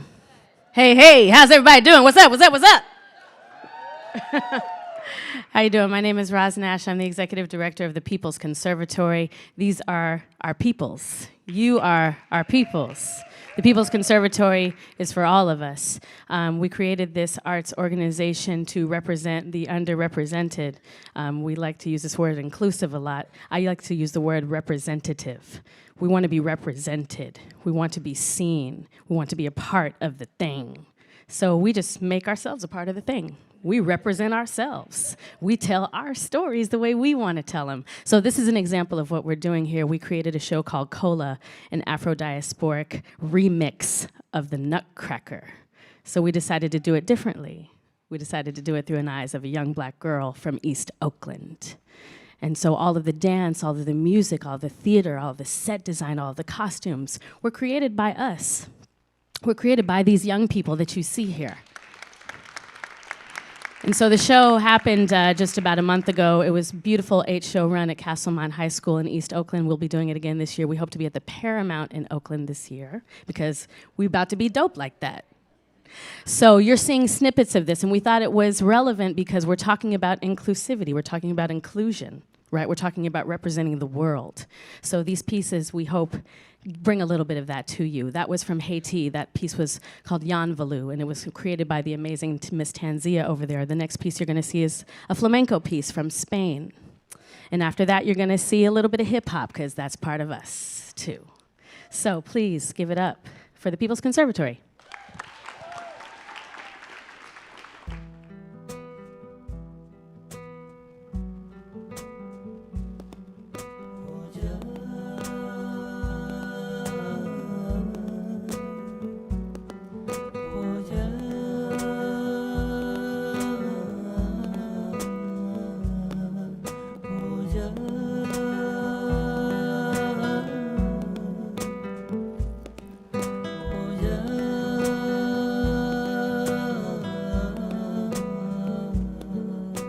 Eres como la marea que va y que viene, que va y que viene.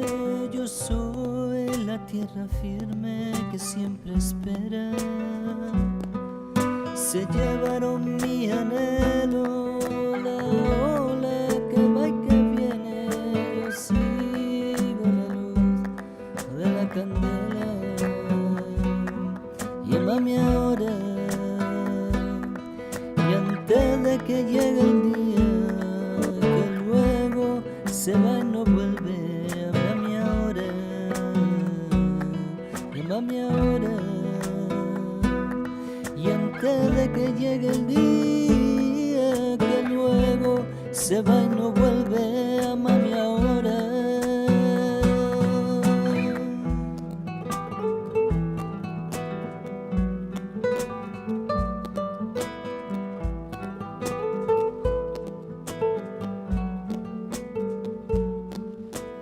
Cosas que no se esconden, el sol, la luna y la verdad, la luz, tu luz,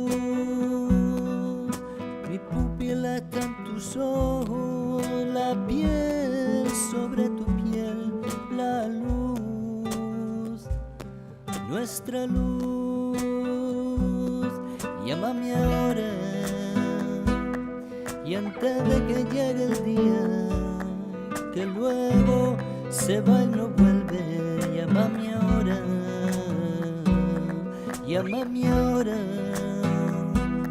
Y antes de que llegue el día, y que luego se va y no vuelve, llámame ahora.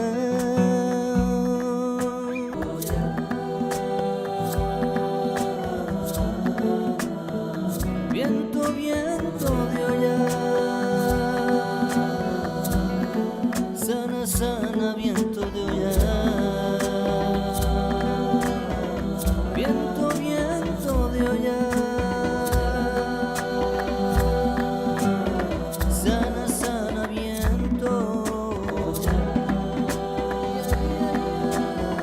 Viento, viento de olla,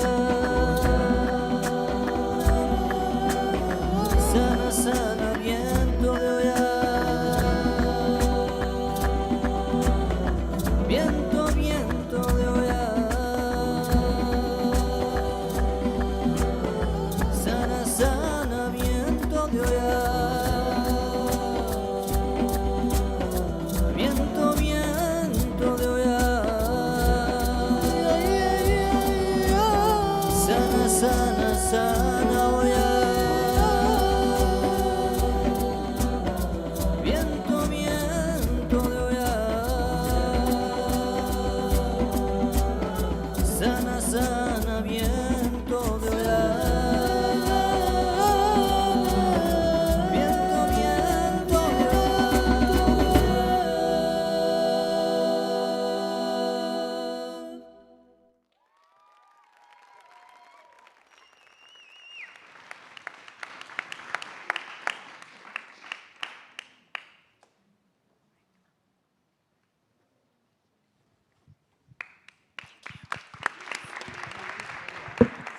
I am open to hearing and respectfully recognizing multiple viewpoints, and I engage with others online with respect and empathy.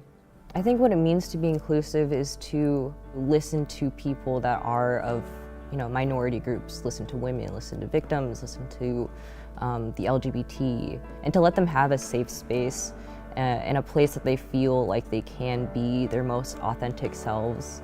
When I don't agree with somebody, I just try to look on what their perspective would be. I just try to see it like what they would be thinking. Showing respect to people is being nice to them and understanding them and taking the time to, put yourself in their shoes. Everyone's going through something, and so, just be kind, bottom line.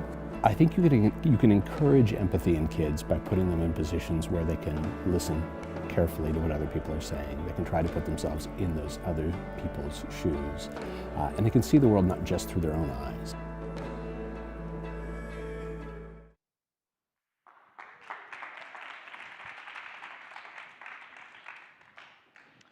All right, welcome back. All right, so that was an incredible performance, and now we're gonna take a deeper look into inclusiveness. This is our last deep dive into a competency inclusive. So, inclusive means being open to hearing and respectfully recognizing multiple viewpoints, and I engage with others online with respect and empathy.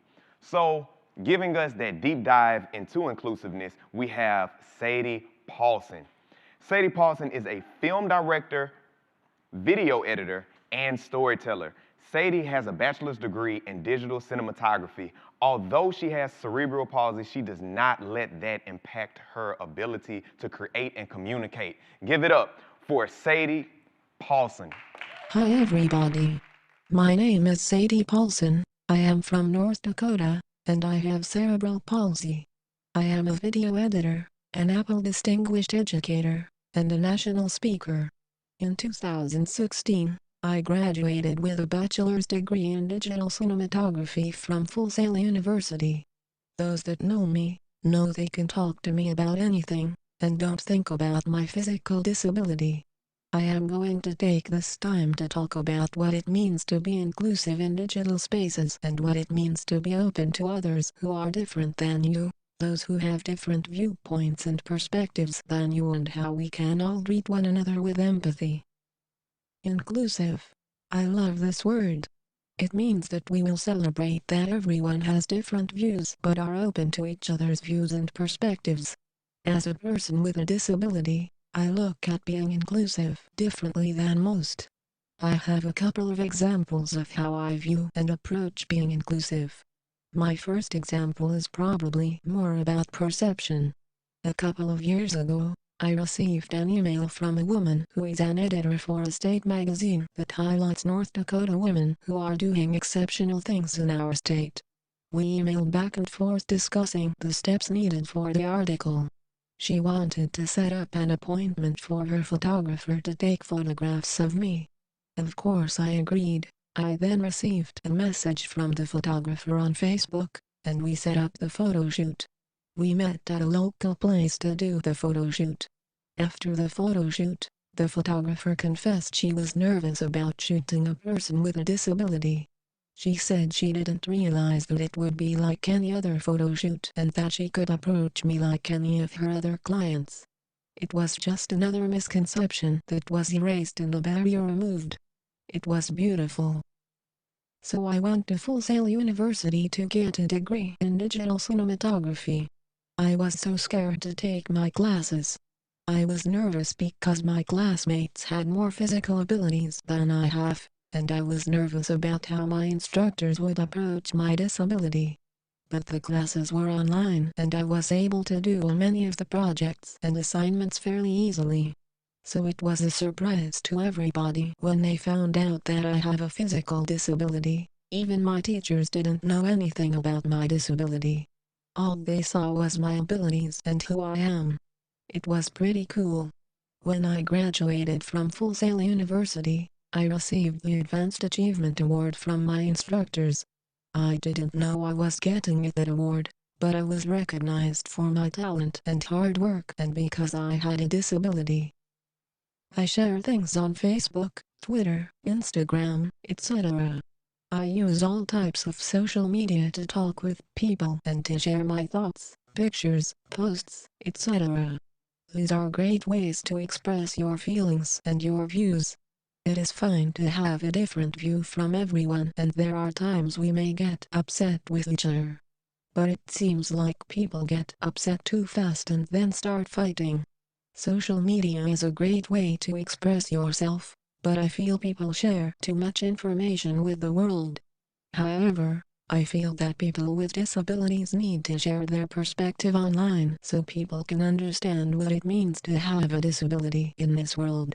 Once people understand our hopes, our fears, our struggles and our triumphs, they can begin to understand who we really are. We all have different views of the world. But before you post, think about what and how you say things and accept that people have different views than yours. We have to start working on showing empathy, support and encouragement. So I have a challenge for you guys. My challenge is to start treating each other with empathy. Step out of your box and look at the world from the other person's perspective. If someone posts something you don't agree with, pause before you post and think about how you can react with empathy and understanding. Be nice without being hateful or judgmental.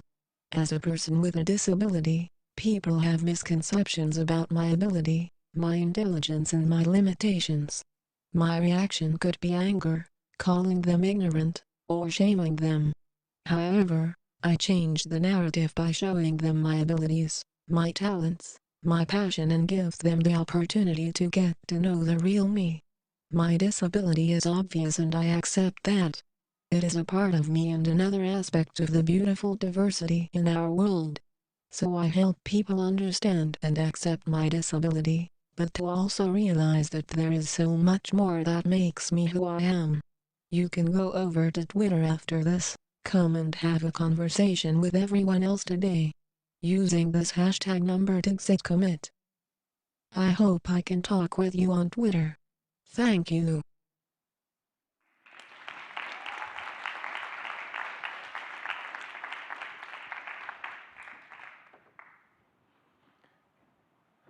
Thank you so much, Sadie, for sharing your story with us. That was truly inspirational. We're going to go and check in with our classrooms from across the world, reporting from Mexico and South Carolina.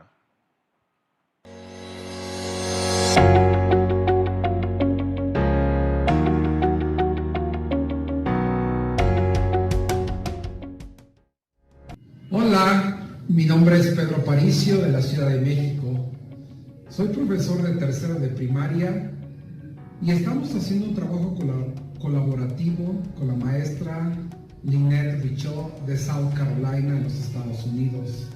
Es un proyecto de cómo ser inclusivos en esta era digital. Es importante ser empáticos y respetuosos cada vez que estamos en el mundo real y en el mundo digital. Esperemos que les guste este trabajo. Welcome.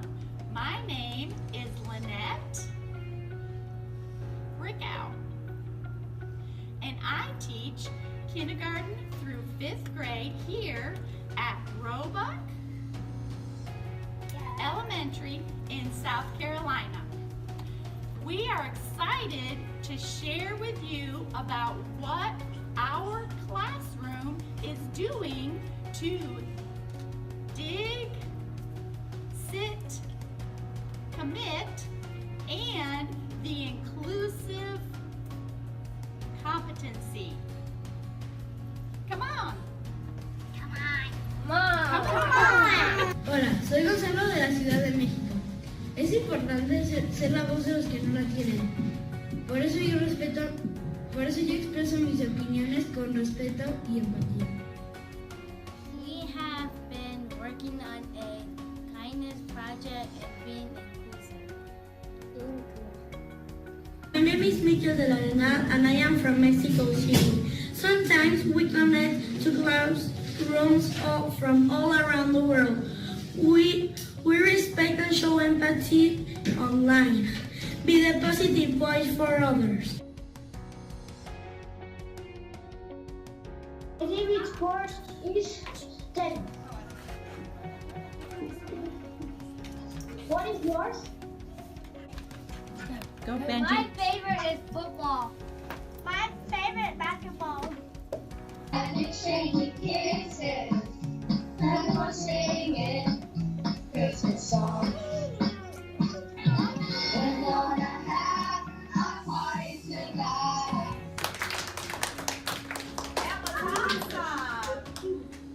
That was awesome. We started to pick up some signs as you were singing.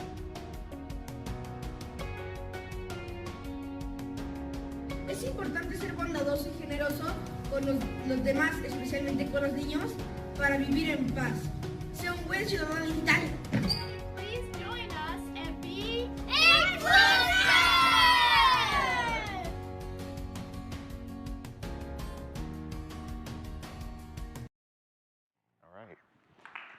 All right. Give it up for our classrooms across the world. So, we've been talking about inclusiveness, so it's time to take that and put it into action. So, lunch is coming next, so please stick around. Let's go ahead and dive right into that work one last time. So this will be a period where you can absorb what you just heard from Sadie, from the schools in Mexico and in South Carolina, and really think about that in your community. This is our last deep dive of the day. I know you're tired. I know you've been thinking a lot. I know your bellies are rumbling and you're super hungry, because I know I am. So what we're gonna do is just work for a few minutes, do a quick share out. We do have one last performance from the People's Conservatory. So hang in here with us right now, and then we are going to lunch. So take some time. Let's think about inclusivity. Think about what you saw in the video, what stood out to you, and also Sadie's message about really thinking about empathy and what it means to be in someone else's shoes and what that could mean for you and your community. So let's take some time now. We'll work on that, and then we promise lunch is on the way. Just hang in there.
All right.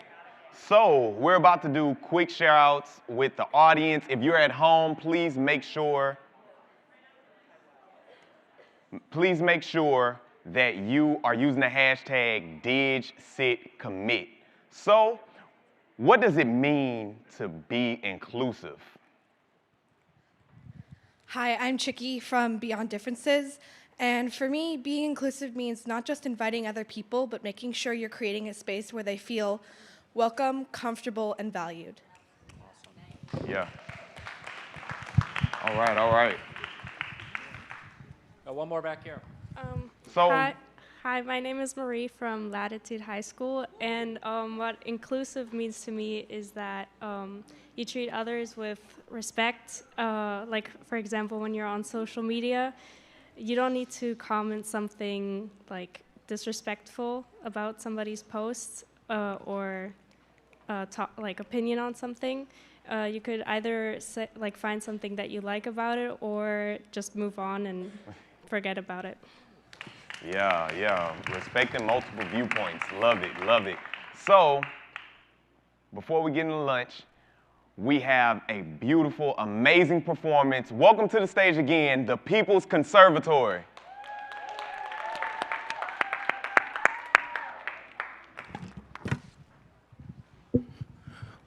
What's up? Y'all make some noise. You gotta get loud. We about to bring, well, I'm not gonna say it, I'm gonna do it with y'all. Because one thing I know that is inclusive, informed, engaged, balanced, and alert is hip hop. Straight up. All those things fit into hip hop. And if y'all don't mind, we're about to go there. That's why they dressed in their hip hop gear. And y'all know how to help us out. So when I say hip, you say hop. Hip, hip. So we gotta get bigger than that, all right? Y'all help them out, we'll help them out. When I say hip, you say hop. Hip, hip. That's beatbox. All right, one more time. When I say hip, you say hop. Hip, hip. When I say don't, you say stop. Don't. All right, DJ, drop that beat. Let's see what we got for him. Y'all got to get loud for this, though. Turn it up. So, part of hip-hop is breaking. Who knows what breaking looks like? Break dancers. Turn that up if we can, a little something. All right, let's get a clap going so we can, get the vibes here. Everybody get that hip-hop clap. There we go. All right. Where my B-boys? Y'all ready? Fun. Get it. What? Say, go, B-boy, go, B-boy, go. Go, B-boy, go, B-boy, go. Go, B-boy, go, B-boy, go. Go, B-boy, go, B-boy, go. Yeah, make some noise. Let's go. What you got? Show them what's up. That's the up rock. What? Get them. Yeah, keep that clap up. Keep your hip hop up in here right now. What? I see you with your 90s. Yeah, make some noise. Go. Say go, B-boys, go, B-boys, go. Go, B-boys, go, B-boys, go. Go. Hey, let's go. Throw some capoeira in there. I see you. Let's go. We got any B-girl? Capoeira. Oh, snap. Take them there. Brazil, Angola, let's go. Yes, this is what we do. The People's Conservatory. Nice. Oh, you gonna throw that in too, huh? That's it? We got any more B-boys, B-girls?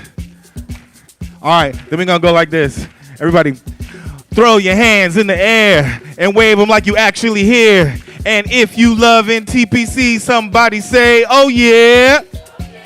All right. And you don't stop. All right, B-boy, B-girl stands. And boom. B-boy, B-girl stands. Show them like that so they can get their pictures.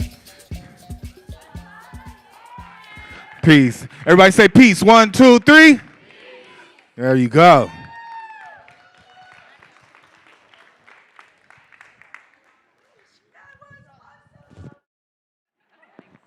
Anything, just say, okay, let's see. All right, one more time for the People's Conservatory. All right, it's about that time. Emily? Yeah, so it's about that time. We're about to take a break for lunch. Should be about... Yeah, we got about 45 minutes or so for lunch. But before you go, I have to talk about the host. Emmanuel Boomillan is from Baton Rouge. Can we give it up for Emmanuel? Thank you. I just met Emmanuel, but already I feel so much love for this person. He is a community organizer. He has a radio show in Baton Rouge. He is known around the world, and he is just a person of the people. And so when we invited him here today, he made his own music. All the music that you're hearing, these intros and outros, he brought his own unique flavor to this event. He has been nothing but just an incredible host for all of us, and I just need to I told you I was going to embarrass you. Yeah, I really called you up here because I didn't know how long lunch was. I know. And But one more time for Emmanuel. All right, thank you. And please go enjoy lunch. Lunch is right outside.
We are going to get started with the final components to our program in about 3 minutes. So if you could head back to your seats, about 3 more minutes. Thank you.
Hello, welcome back everyone. This is the DigCitCommit Virtual Congress. Make some noise, make some noise. Yeah. Man, it's a great day to be here promoting positivity, talking about digital citizenship. And today, right now, we're gonna look at school districts who are doing a great job at digital citizenship work. So, we have Los Angeles Unified School District. Representing, we have Dr. Vanessa Monterosa. She serves as a program and policy development specialist for the Los Angeles Unified School District. And also we have Sophia Mendoza. She is a proud alumni of the Los Angeles Unified School District, and currently she serves as the director of the Instructional Technology Initiative. Please welcome to the stage our speakers. All right, thank you. Thank you. All right, thank you so much for the invitation to join you all today. we wanted to get started and just kind of, who's in the room today? So where do we have our elementary school students? Or even online, elementary school students, where are you? Middle school. All right, let's see all the middle schoolers. High school, all right. Okay, our high school students. How about our educators? We got our educators, all right. How about our not-for-profit partners? Great. All right. Well, we're going to go ahead and get started and share a little bit about us in LA Unified. We want to share with you kind of who we are, why we're here. We'd like to start off by adding a little context to our story for you. We are the second largest school district in the country, and by doing that, we knew that it's really important to make sure that we have some guidelines, some policies, if we want to really have an impact on digital citizenship and make sure that our students have voice as well. So we started a hashtag, DigCitLA, to really expand this culture that we wanted to create for all of our students and our educators in LA Unified. We also wanted to make sure that our educators had the tools and resources that they need to do this work. So a little bit about our size. We are about 720 square miles. That's kind of like, we could be our own state, right? We could be our own state. We could be our, so just a little big. We have about 1,300 schools that we support, about 2,500 administrators, and get this, 25,000 teachers that we just love so much. That's like really the heart of the work that we do. And just under 700,000 students in LA Unified. But really the core of the work is to support our diverse learners. In LA Unified, 73% of our students are Latino and 8% are African American. So it's really critical that we are creating systems that support our students of color. And our focus and our passion has been to ensure that we have equity, access, and opportunity for our students of color and our girls in 3 big areas. So we start by always leading with instruction. And what does leading with instruction mean? It means that we center our work around some very key principles, looking at the ISTE standards for students, educators, and that way we're able to have a common language around the work that we want to collectively do together. Another area is digital citizenship. We've been on this path for now almost 5 years. And our third staple is computer science education. Again, bringing about equity, access, and opportunity for our students who traditionally have been in the margins. I think earlier we heard it best, our represented students. So we're here to represent our students. Tell you a little bit about our progress across the years. Starting in 2014, we reached out to our students. We wanted to find out what is important for our students in LA Unified. So throughout the years, every event for Digital Citizenship Education Week has always been a student-led initiative, ensuring that our students have the opportunity to share their voice, whether it be in a student-led panel of their peers, really digging into some of those really important topics around digital citizenship and how that's impacting their everyday lives and how they're finding solutions and ways to make their voices heard. And you'll hear a little bit about that later. Vanessa will share with you.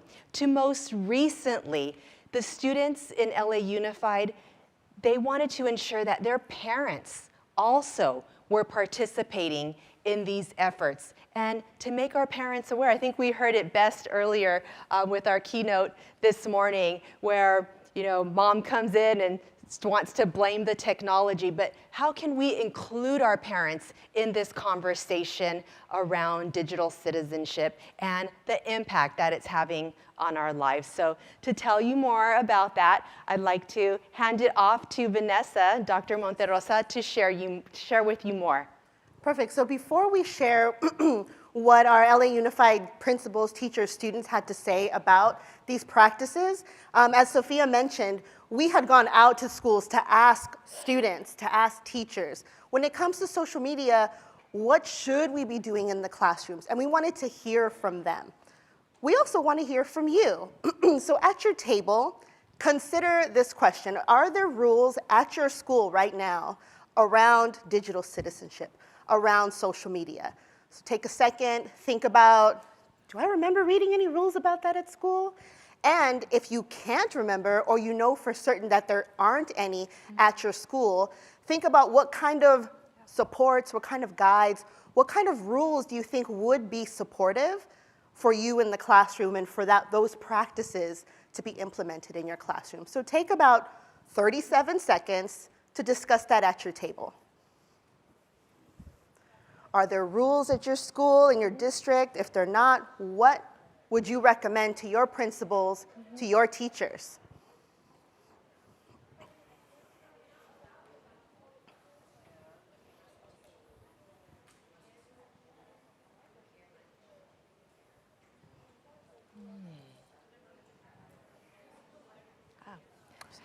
Yeah, I see some head nodding going on. I see some, so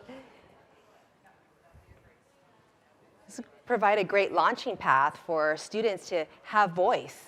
Absolutely. All right, so we'll go ahead and bring it back. So put a pin in the ideas that you just discussed. And make a note of any great ideas that might have emerged at your table, because we're going to have a call to action at the end of our presentation. But we asked the same questions we just posed to you. We asked of our principals, teachers, and students in LA Unified, and here's what they had to say. I'm Gabriel Duran. I'm the principal of Maywood Center for Enriched Studies. It's a span school, grades 6 through 12, in the southeast part of LA County. The demographics is majority, 92% Hispanic, Latino, first generation, many of them. The Digital Agent program came about when the school wanted to recognize people that use social media and computer science in a positive way to make a difference in the community. And they wanted to highlight those people and encourage them to keep doing what they're doing, because in the end, it positively impacts our school. We wanted to really see what the students were offering and what their peers had to say about who these individuals, the ones that really took the time to tell us why they should be chosen as a digital agent, were very, very detailed, and it really warms my heart every time I read them. So I post pictures of flowers or nature. What motivates me is just to make someone feel happy, because they know because of climate change, and we have to remind ourselves that one day the flower might not be there and we just might have roads and sidewalks and buildings. I use social media platforms to share my art with other people, so I can just kind of further my presence in the art world, but also use social media to help promote what I do. We post motivational quotes to make people feel good, because sometimes school could be really stressful, but when you open your phone and you see your feed and it's a positive quote, it makes you smile and it makes you feel happy. You know, the pollution that has happened in this community with a battery company that had polluted many of the areas, our students have taken it on to use the technology and to get their message out. Are you aware that this has happened in our community? So they reach beyond our walls. And so because of that, they become global learners, global influencers. You just have to know what you want to do when you get on social media, and you have to know what impact you want to make. We are all interconnected. We are connected with kids in Australia and what's happening with the fires, just like the fires that were recently in California.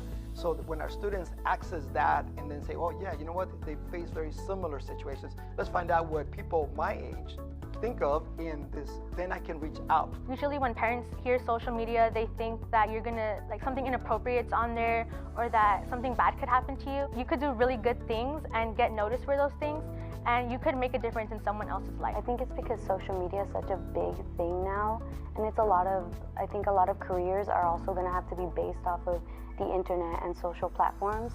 So it's good to kind of build a presence now that I'm young, so it can help me out in the future once I decide to settle for a career. The digital citizenship is being responsible and saying, how can I connect with somebody to get information so that we can both gained. And I think with that, when you just think of it as watch out for the boogeyman, watch out for the strangers, then you are missing on the opportunity to be global learners, which is our kids are. And they will find the ways to do so, but if we can instruct them to be productive in how they access, because they will. They will find the sources, so either you teach them to, interconnect it, or they will do it on their own and create their own meaning. So I think that we have an obligation as a school community all around the country to make it part of our instruction.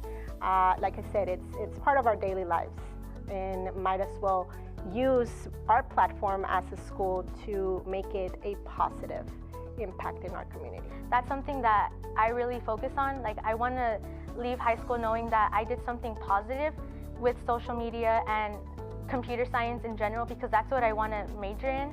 And I feel like it's something so powerful, and it could truly make a difference in this world.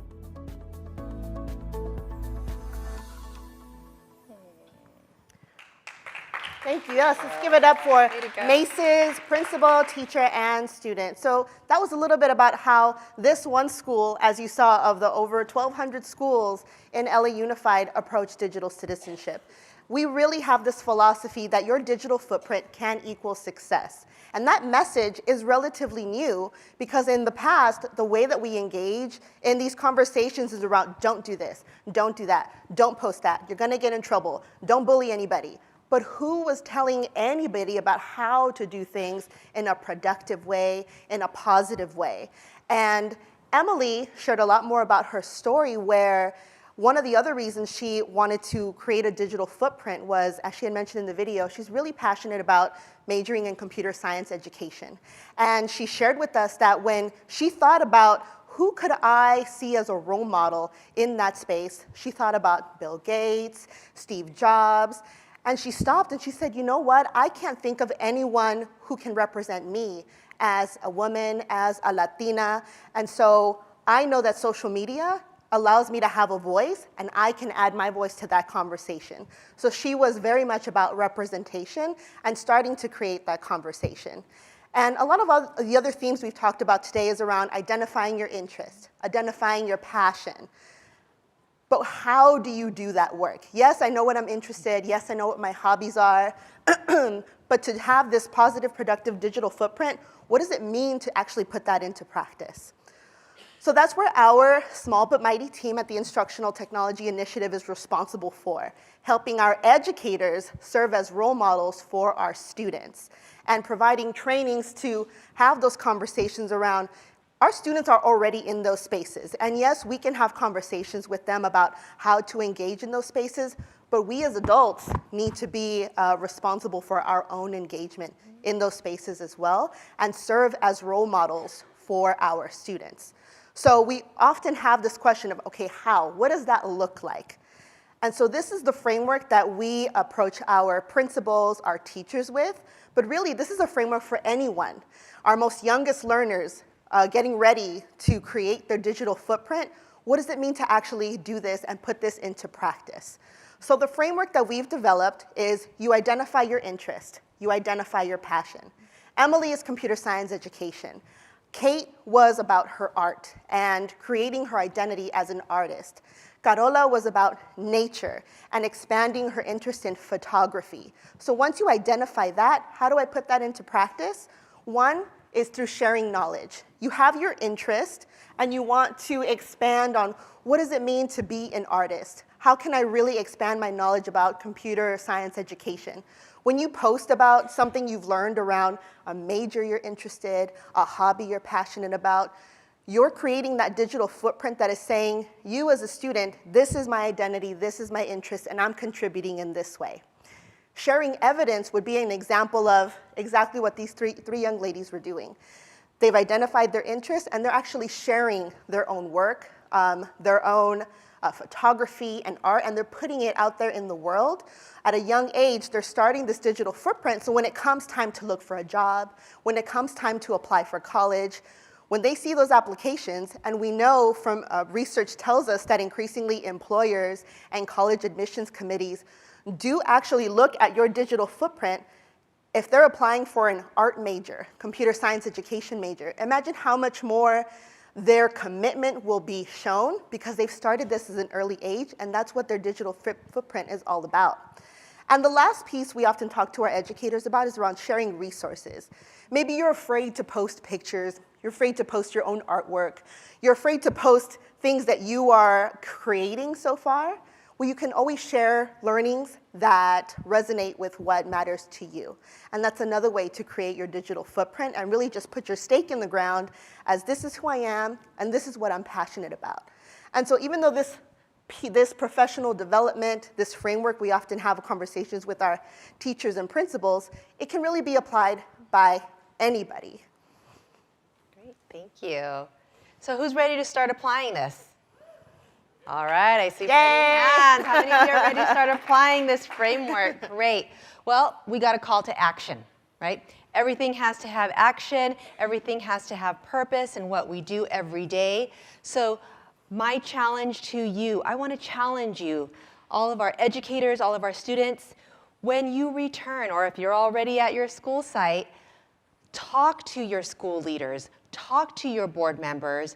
What are those policies that are in place or maybe not in place yet to support you in developing that digital presence with purpose that's authentic, that's driven by your passion, and most importantly, connected to your college and career success. You know, the framework that Dr. Monterrosa shared with you is a great starting point to start having those conversations when you return to your school sites or when you're already there. So if your system, your school site, your community hasn't had those conversations, guess what? You're ready. You're ready to start having those conversations. So with that, I challenge you.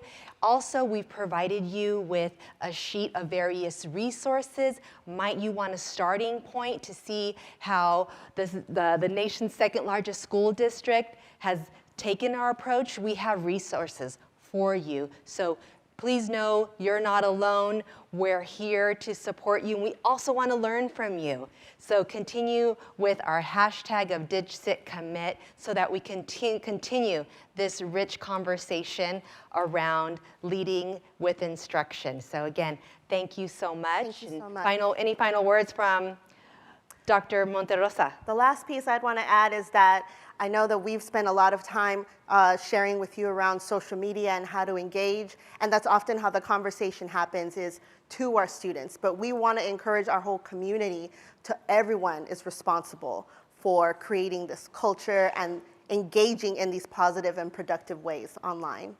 Thank you so much. Thank you very much.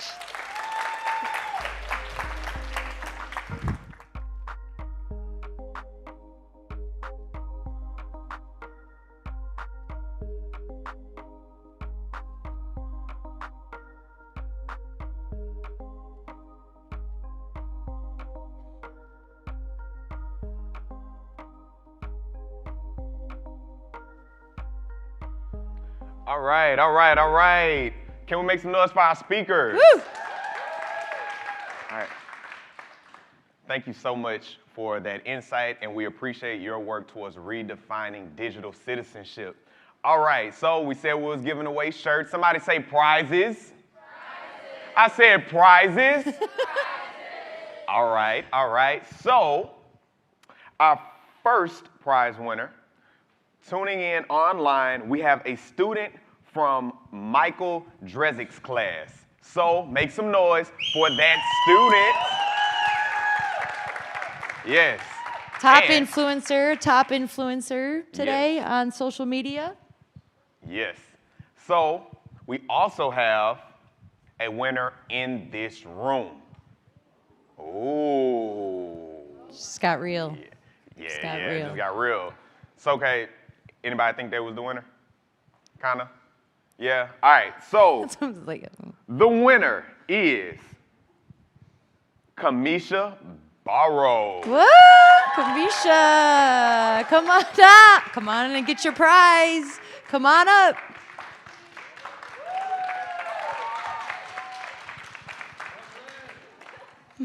Brooklyn in the house.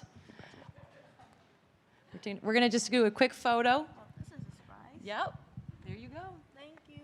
Let's do it. You mind if I get a selfie with you? I'm going to hop out of that. Yeah. Oh, we got one over here, too. One more picture over here, Kamisha. Right over here. Hop down a minute. It's cool, you got it. Okay.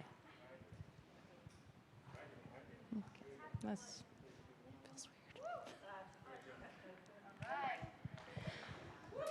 Thank you so much for your engagement.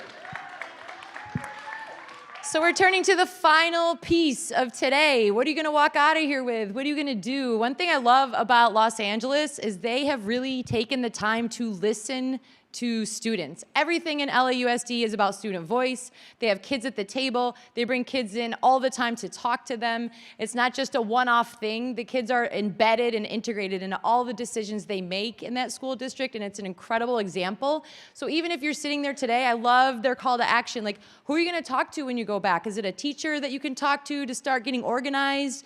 Is there a mentor or a coach or somebody that you might want to look for? Is there someone online that we can connect you with to be a mentor or coach?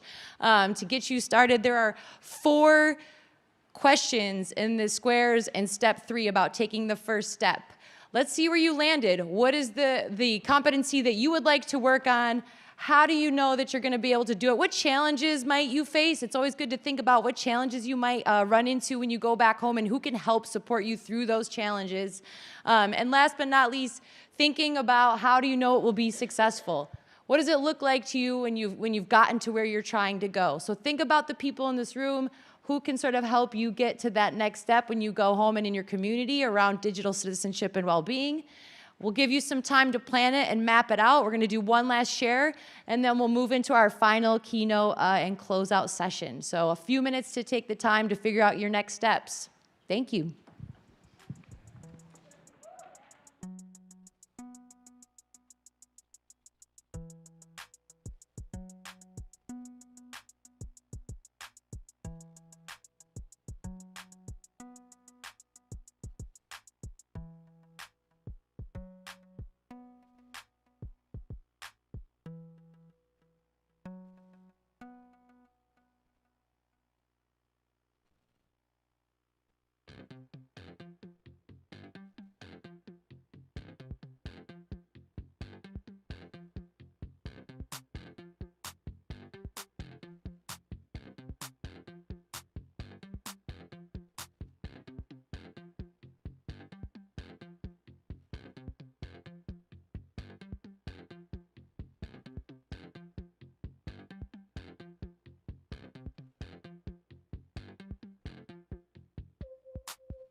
I don't think Tony's ready.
All right, welcome back, welcome back, welcome back. So, how was the work at your tables? You guys got some good stuff?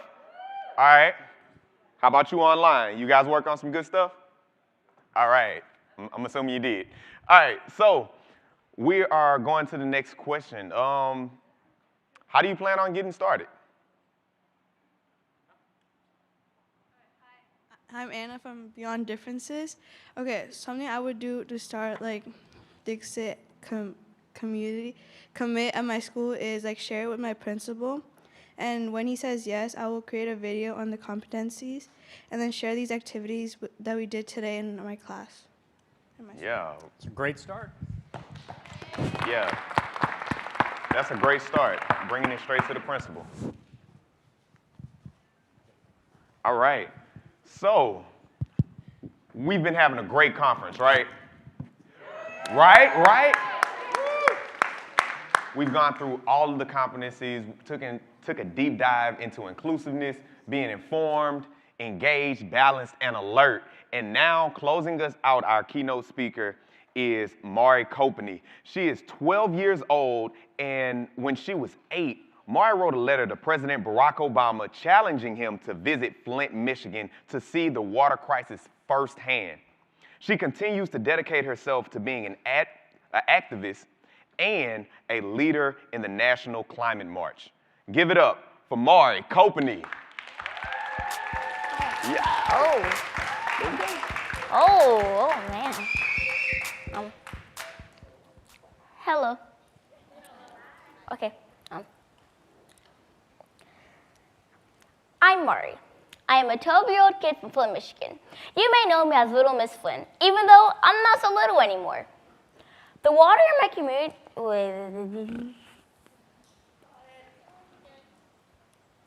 I read through this.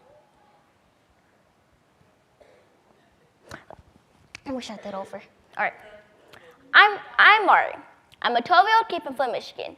You may know me as Little Miss Flint, even though I'm not so little anymore. The water in my community.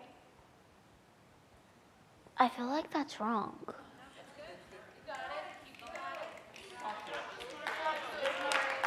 No, it starts from there. So I'm saying that. Oh, all right. The water in my community was making people sick, and thousands of people were exposed to lead and other toxic chemicals. My little sister got rashes from the water so bad she had to use a special ointment. Hundreds of kids were diagnosed with lead poisoning, which will affect them for life. Over a dozen people died from the water. I was 8 years old when I decided it was time to step up and do whatever I could to help my community. We would pass out water and supplies, and I would regularly post pictures of what I was doing, what was going on in Flint on social media. I even wrote a letter to President Obama about the water crisis. Not only did he respond to my letter, he decided to come to Flint and meet me, and to see the crisis himself. After that, I knew that people would finally start to listen to me. A few months later, I got to meet the current president on a campaign stop in Flint. The photo from that meeting went viral. If you know what the Donald Trump picture. I used that to help to bring attention back to Flint, and we still don't have clean water. Using social media, I was able to connect with people all around the world to make sure that the community was not forgotten. Social media has also enabled me to be able to help my community and make sure the kids in my community were taken care of. Using social media, I have been able to raise over $500,000 for my various projects. I was able to give out over 1 million bottles of water to people in my community. Every time I see a need that Flint kids have, I made sure to take care of it. I have started.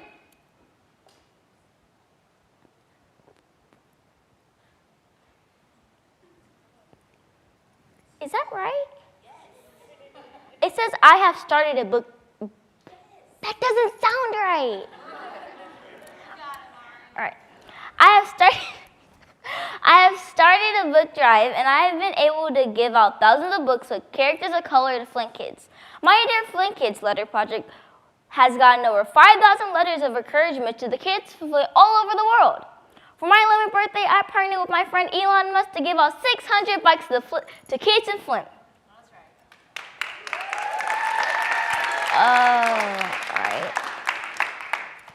I have also been able to give out over 15,000 fully stuffed backpacks, hundreds of uniforms, over 1,000 coats, and thrown huge Christmas parties that held multiple movie screenings.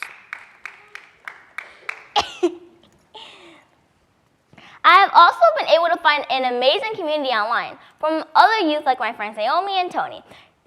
To the numerous role models and supporters I work with both online and in person. Yeah.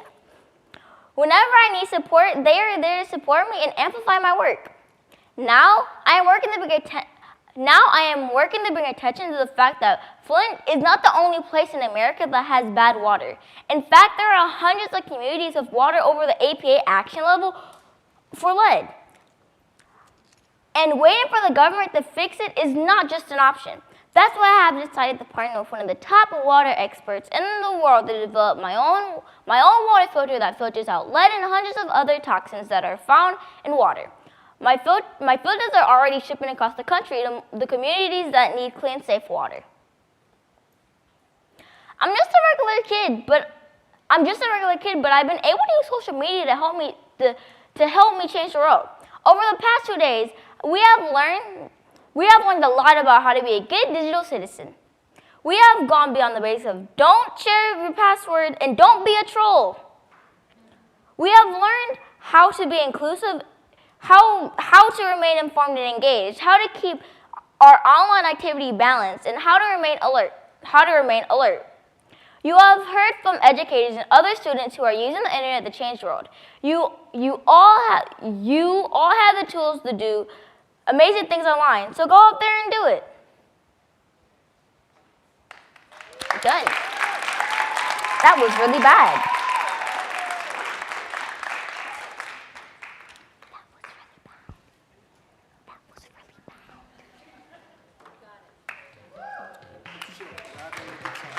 That was really bad. It's fine. We're okay. We're here. All right. Cool. So I get the privilege of coming up here and asking you questions because we want to hear more, which is great, right? So first, do this for me. Breathe. Breathe. We're chill.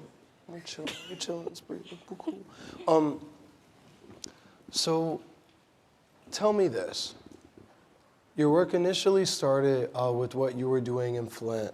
However, you recognized that the crisis around clean water was something that was happening in a lot of other communities. Can you tell people kind of how you came to that realization and what it felt like to know that there were people around the country dealing with the same sort of hardship that you've been trying to get people to pay attention to?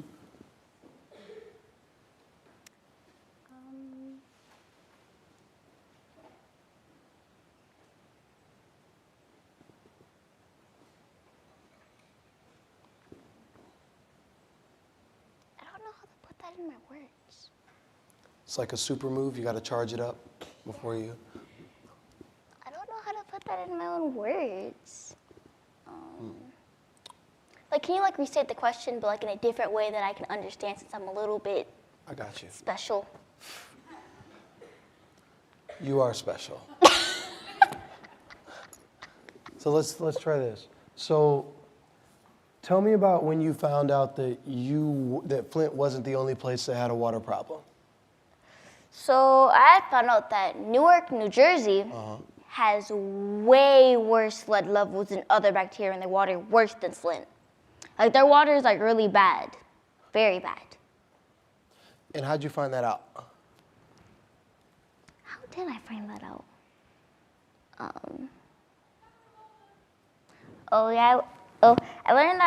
I found that out by this one doctor called Dr. Mona, and yeah, she was the one doctor in Flint that discovered that there was lead inside the water. If that made sense. Yep, it made complete sense. So this doctor finds out that there's lead inside the water in Flint, but also finds out that there are higher lead levels in the water in New Jersey, and you're like, wait, something needs to happen. Yeah. So tell us about the campaign that you have going right now around your water filters. So the campaign I have going around my water filters is on GoFundMe, and we just hit our goal. Nice, congratulations. Yeah, thank you.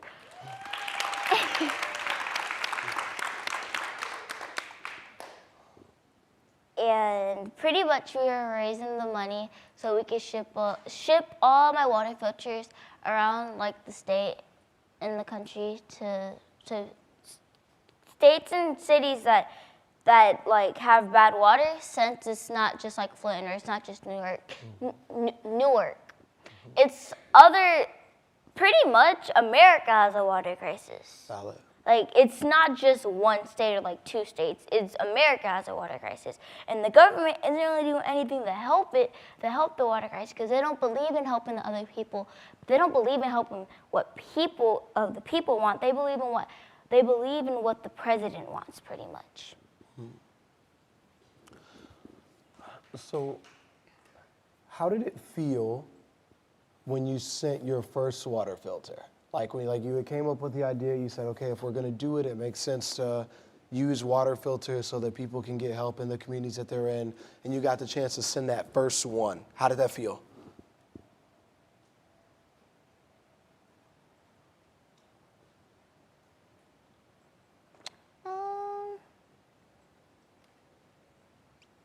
Felt great knowing that somebody got a water filter and knowing that they get to have access to clean water.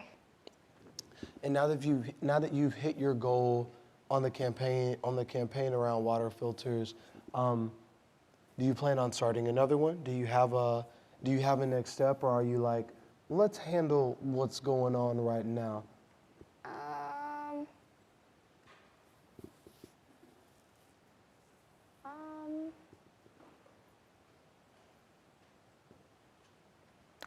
Both. I don't know. So we've been talking a lot about digital citizenship today, and you've had the chance to see a lot of the speakers. You also know a lot of the speakers. Is there something that you wish was said, or something that you wish people understood about digital citizenship? I think one thing that I wish, like some people do understand, but like some people don't, is kind of like what you guys said, Shay. Don't believe it's on the internet, because like a lot of kids believe it's on the internet. One of those kids are me. Yeah. You balanced the broom. It was you. Okay, so so pretty much like kind of what you said. Don't believe what's on the internet, because let's just say this morning, inside, well, actually, it was like all last night or whatever, but pretty much, no, it was this morning. So this happened last night though too.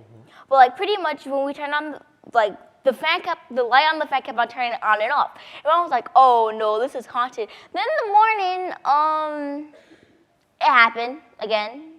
Yeah, it happened again. Okay. Pretty sure. Yeah. And then and then I was like, oh, that's haunted right there. And then I was like, wouldn't the doors be closing on and like opening and closing? If it was haunted, yeah. Yeah, my mom was like, don't believe it's on the internet, because not all hauntings are like that. Yeah, this is about this morning too, and I was like, oh, I just learned that from watching a whole bunch of paranormal activities on the TV and on YouTube. Paranormal activity is giving you unrealistic representations of hauntings, is what I'm picking up here. Yeah. There's a more diverse possibility for what hauntings can be, is what I'm picking up. I see. Yeah. I see growth. But that's one of like what people should understand. I think the other thing that people should understand is about like there's some people who do understand, but like about like threatening somebody online. Like threatening somebody online is not okay, because like if somebody's doing something, you tell them to commit suicide online. Just like this one girl.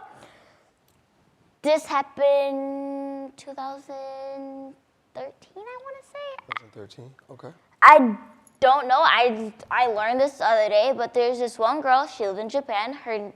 She had like this live stream. Like she was going like pretty like good in like live streaming and stuff. And her username was like Roro-chan or whatever.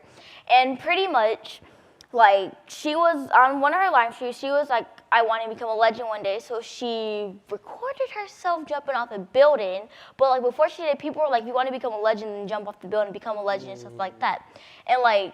And so she did that, and pretty much she was like, oh, then go commit suicide if you want to become a legend and stuff like that. So then she recorded herself jumping off the building, which led to like news reports or whatever. But then like the topic got like switched to like nobody was really talking about it.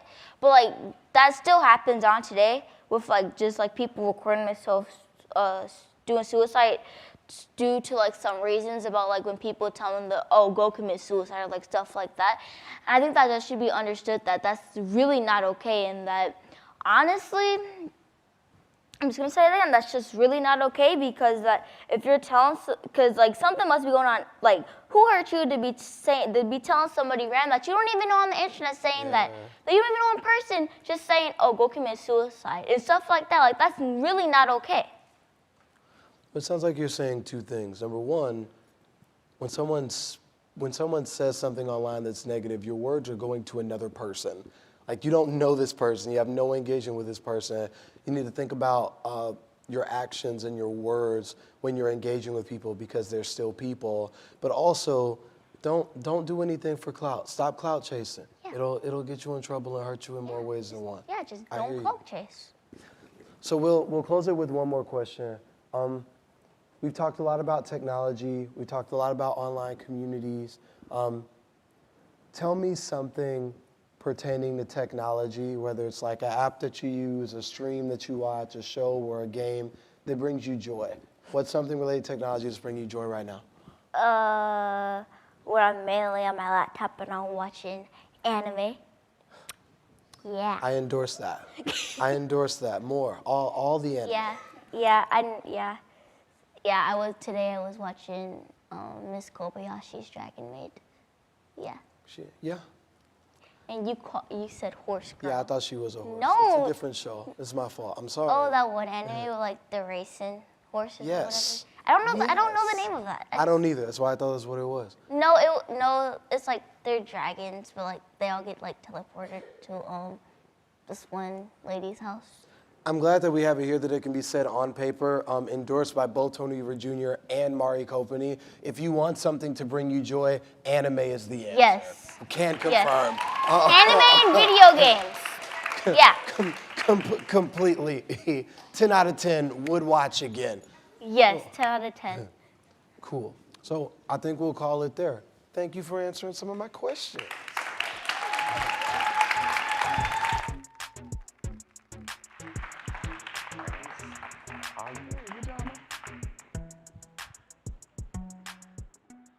All right, that was great, wasn't it?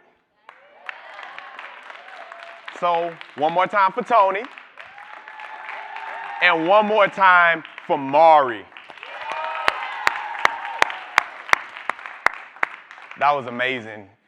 Man, so it's been about 2 days just full of information, and it's beautiful, talking about digital citizenship and how we can redefine it. And what's really cool about this is, this is not a set of rules. This is a blueprint. This is something that you can take and create your own, live your truth, and we're just giving you a foundation of maybe where to start.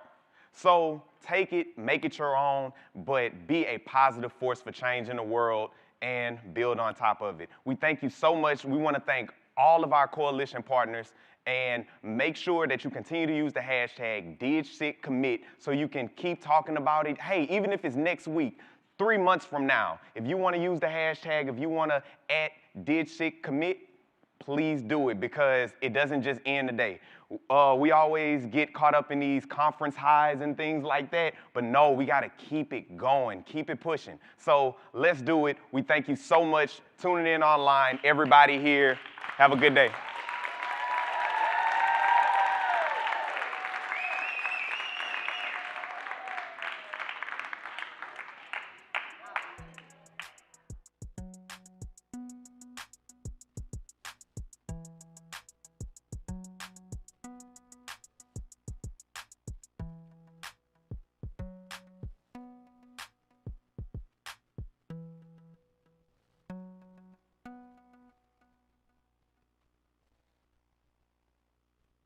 Thank you.